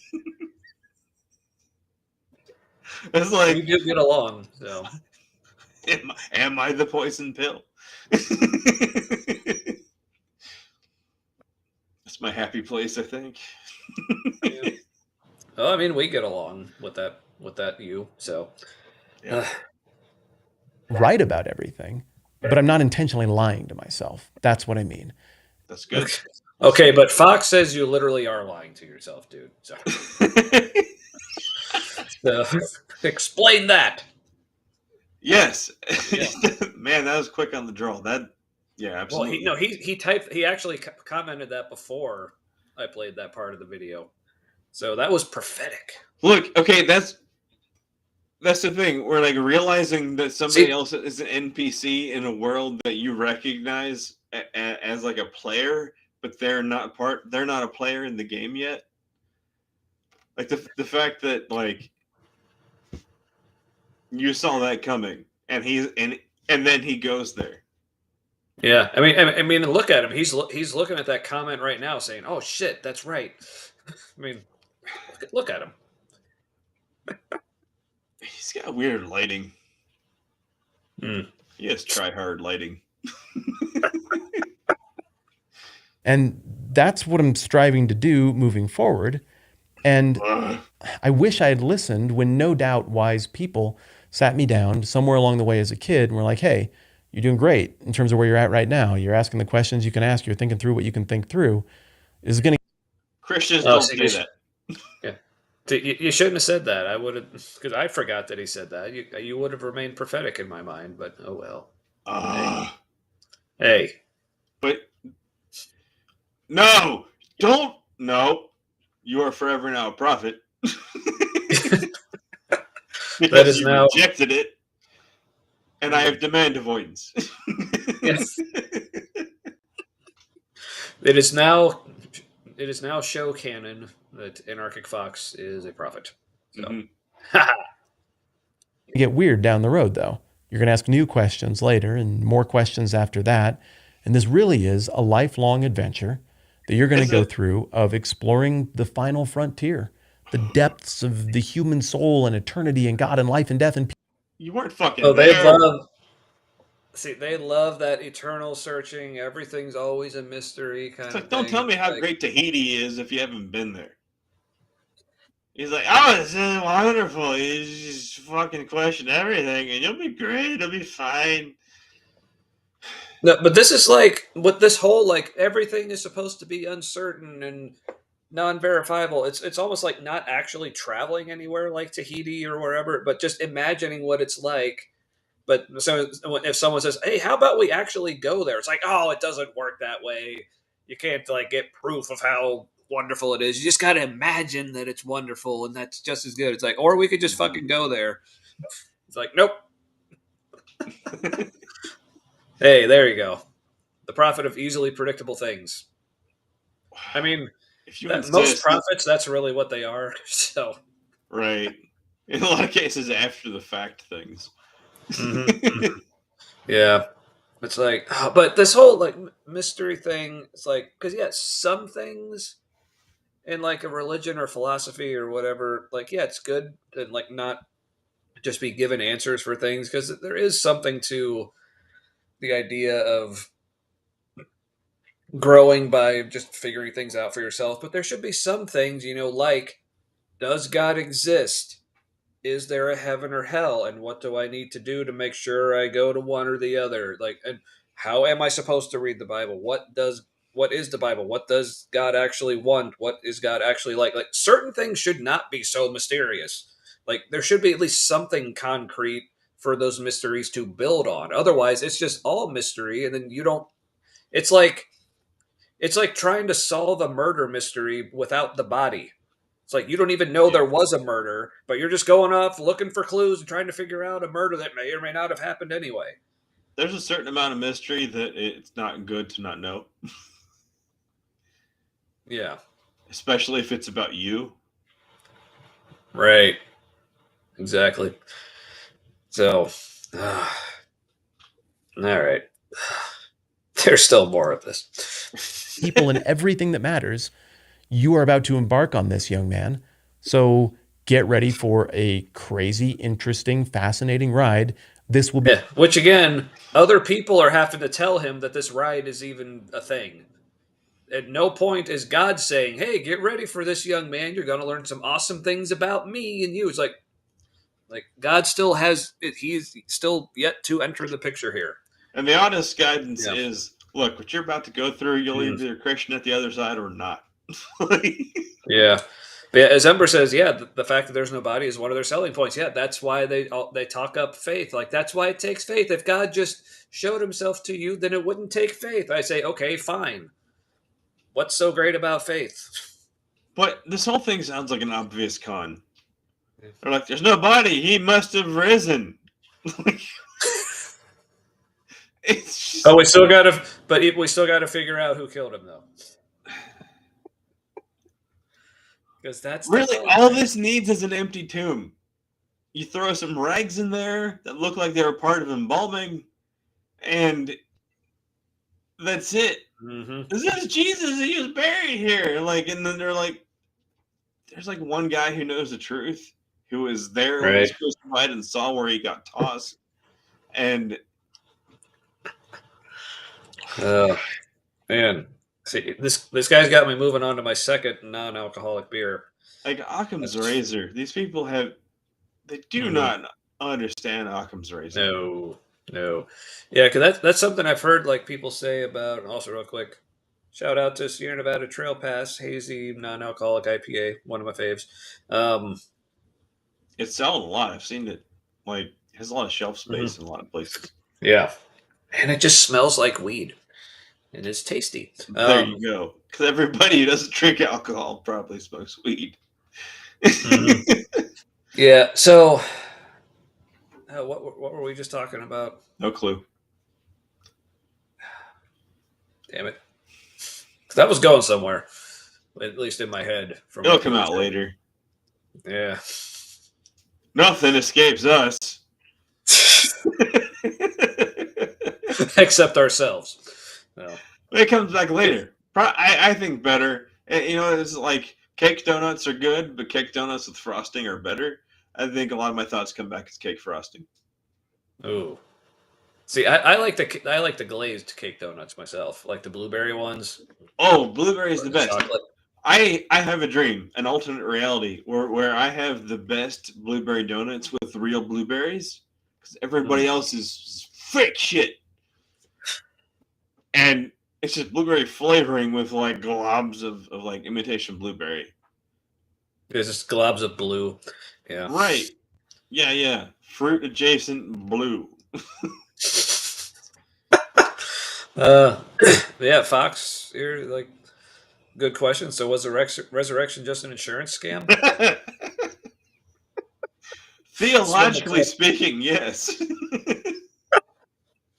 That's a good way to put it, actually. But after the fact. Oh man. Oh, so much good interaction from Twirl. the crowd tonight. What? Where? Now I forget everything. Yeah, but yes, the blueberries. Man, great timing with the squirrel when we're about to like redirect back to the topic. y'all are prophetic. Mm-hmm. Man, we have perhaps the most prophetic crowd on YouTube. Yeah, we're all just meat robots. Yeah, or we're just molecules in motion. Yeah, enjoy the molecules you be.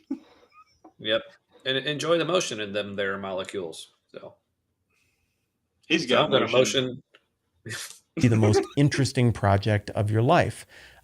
I'm sure people told me that. No, But I was too proud to listen. no, I doubt it. Glad eventually I at least started to internalize some of that a little further down the road. Not enough. That gets me to the whole thing about testimonies. Here I stand with faith, and anti-testimonies. Why is it Now I always a stand jerk over off here. motion? All right, so is he moving on? Like, is he done with his story now? And is he now the part where he's talking about? Yeah, he's like, oh, I know so much now, having been an atheist for 5 seconds. It's like, man, am I relieved that I'm so white, and I'm so thankful. And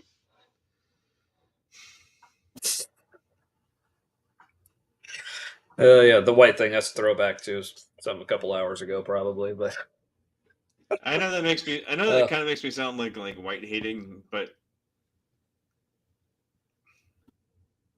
yeah, you don't realize the privilege you have until you talk to people who didn't have that privilege, and yep.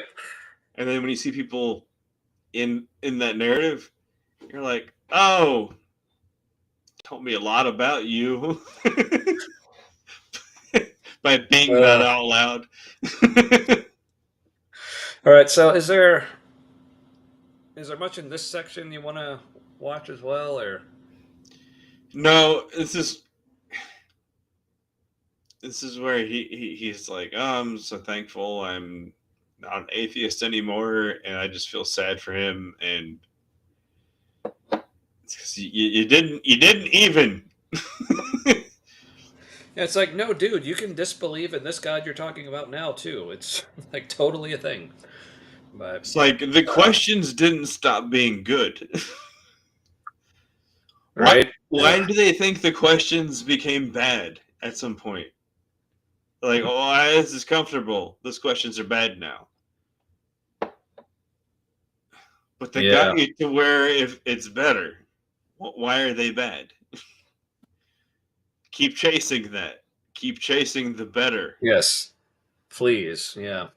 Come on our show, talk to us or some of our lovely audience. Well, yeah, we'll tell you what's what. You'll either All discover everything is God or nothing is God, and we're all on the same page, regardless. Yeah, pretty much. Yeah. Or to quote Behemoth, like, if I am God, everyone is. If I am not, none exist.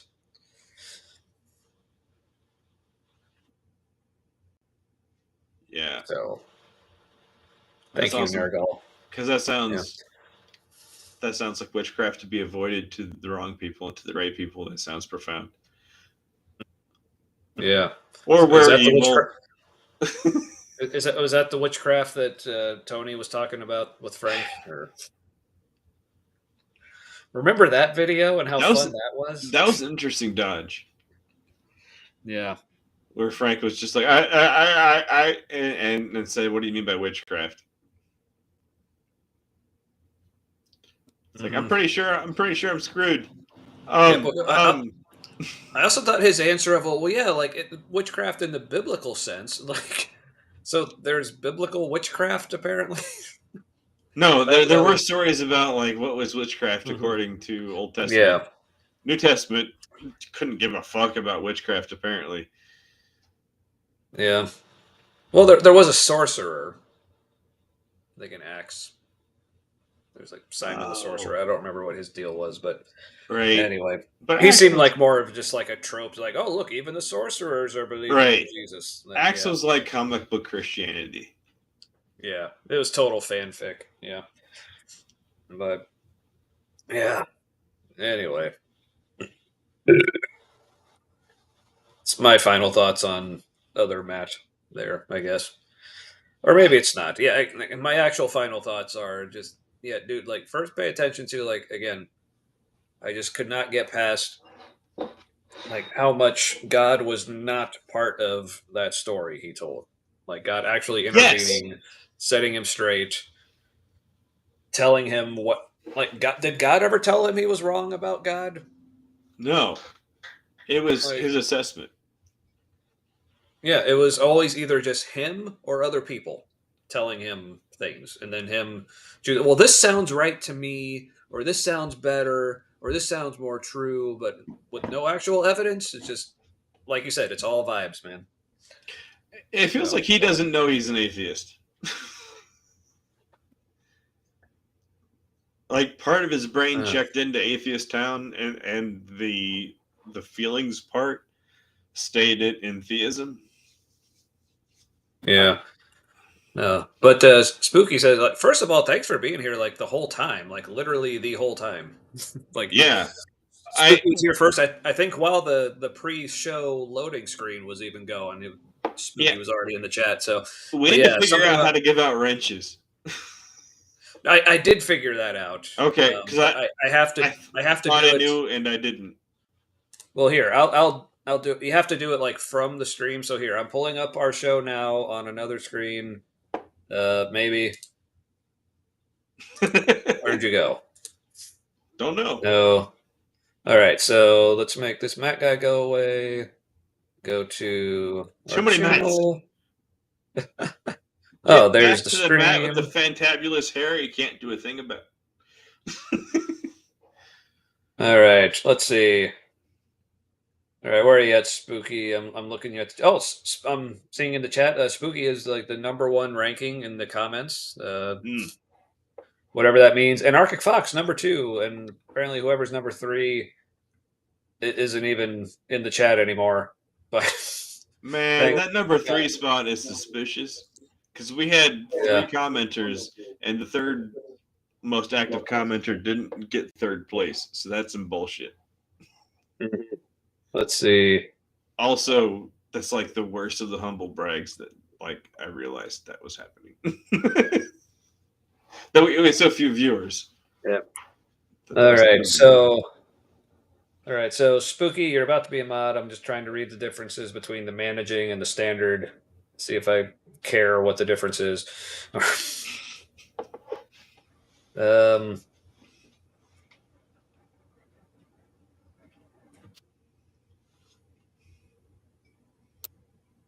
So you can review and remove chat messages and hide people or put users in timeout. So congratulations.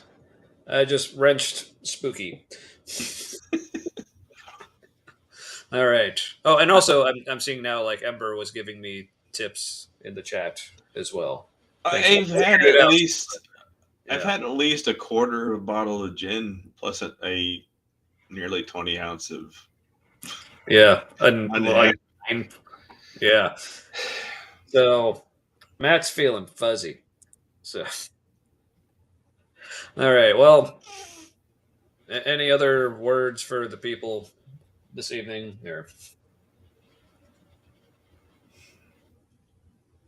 Well, I want to follow old Harry Potter if I'm not already, and think there's more to be had with both content creators. Yeah. It's like I said, the guy we were just watching there, Matt, like, again, seems like a nice guy. Someone I would probably actually enjoy, like, having a conversation with, even about, like, such topics or even other stuff. Yeah. It seems like a puzzle that will always be interesting. Ooh. But yeah. Ember, yeah, that would be, I would find it helpful. Like, as I like to say, like, I'm not a professional YouTuber. I just play one on YouTube. So well, if I could know more about what I'm actually doing, that would be fantastic. There's always people who, now you could be helping people out, right? Because maybe there's somebody who, like, because of their upbringing, craves like a partner who wants to tell them what to do, right? But having that person actually in their life would be bad. So maybe you can meet that need, right? You can scratch that itch, and then they find, like, the guy who works at the printing company, and he makes a decent enough living, and it's the next step up in their lineage.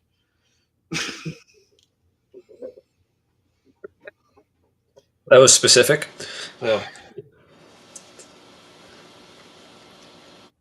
Gin hits me hard. I see. Yeah. All right. Well, let's see. That was an accident. What? That I'm this confused. Oh. Okay. Yeah, because usually we confuse each other on purpose, but that's all right. Yeah, that's good. Yeah, but all right. Trying to think. Yep. Not too much different from being dominatrix. Yeah. It's all about just letting people know what to do. We noticed. Oh, good. Yeah. All right. So, yeah, I'm trying to think if there's any, like, because I think I've said all I really want to on the videos we watched tonight, unless there were any further things from you. Yeah. So I guess just in general, like I said, like last week, our episode with Kyle Butler, it seemed like got a lot less views than normal, which I think is a shame. So if you haven't watched it, please go back, because that was an awesome conversation with a really awesome dude that we'd like to do more of sometime. Well, we weren't assholes that much during it, and I think that YouTube doesn't like that. Nah, so that could be part of it. That's true. Damn it. Let's see. Other than that, yeah, be sure to, like, thanks for those who have subscribed and for watching and commenting. Obviously, please keep that up. Even if you're watching this one on replay, still keep those comments coming. I like to check back and respond to those when I can, if I can. Do and that to too. the people that we see are watching by the numbers who aren't commenting, comment. What the hell? Like, but we're glad you're here. But yeah, like, no judgment, no matter where you are. Mm-hmm. Yeah. But we like your comments. If you're thinking, oh, but if you're not commenting because, like, oh, they're not going to care about what I have to say. No, we definitely will. Please do. Yeah, we're kind to earnest people, and fake people we're less kind to. Yeah. Or maybe fake kind to fake earnest people. But yes, please, Fox, go back and watch. It was really cool. Yeah. People who don't know, Kyle Butler's former pastor. Now he does other things professionally, but, like, he's on TikTok, Instagram. Mainly with him, like, the vibe is just very, like, he's all about just finding new, like, post-Christian, like, ways to be positive and, like, be loving. Especially, like, I think most importantly, it's he talks a lot about learning to love yourself in ways that, like, Christianity doesn't really let you do. But yeah, really cool guy. Yeah, definitely go back and check that out. Yeah, but other than that, yeah, like I said, like, comment, subscribe, share if you think other people, may enjoy it. But again, also, if you have enemies you think will hate it, we're also down for a good spite to share. That's good too. Yeah. We'll take those two. James keeps coming back. Yeah, and we keep giving him reasons not to. Mm-hmm. Yeah. Yeah, Mod keeps like I'm glad people like him and Mod feel comfortable here watching. So Yeah. it's all good. Yeah. Glad we can continue to put Kip to sleep and make BS prefer being on another stream. Apparently, We should ask Kip's wife what she wants us to get him to do. Because if he's falling asleep, well, and we've also got him to like put certain music in his videos. Like he did a video with some Circle of Dust in the background just for us. So wait, was that actually on purpose? yeah, he said Okay. that's Okay. what he was talking about. Like in the promo. Do we need to play the promo again? No. Yeah, but I like when the he was version saying, where that was like a thought planted by you because he fell asleep to you talking. no, because what he was actually talking about was like putting a Circle of Dust video music in one of his videos because we had mentioned on stream that I missed that he used to have that in there. But anyway, but yes, as Ember says, everybody should take some time to love yourself. Yeah. Please do. So, all right.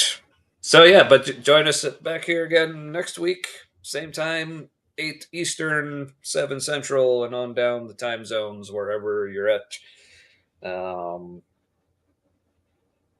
Yeah, I think that's all I got. So thanks again, everybody, for watching. Other than that, Matt, unless you had any other parting words, take us out. May your things and stuff be forever with your people. And thank you, Jen. Good night. Jeez.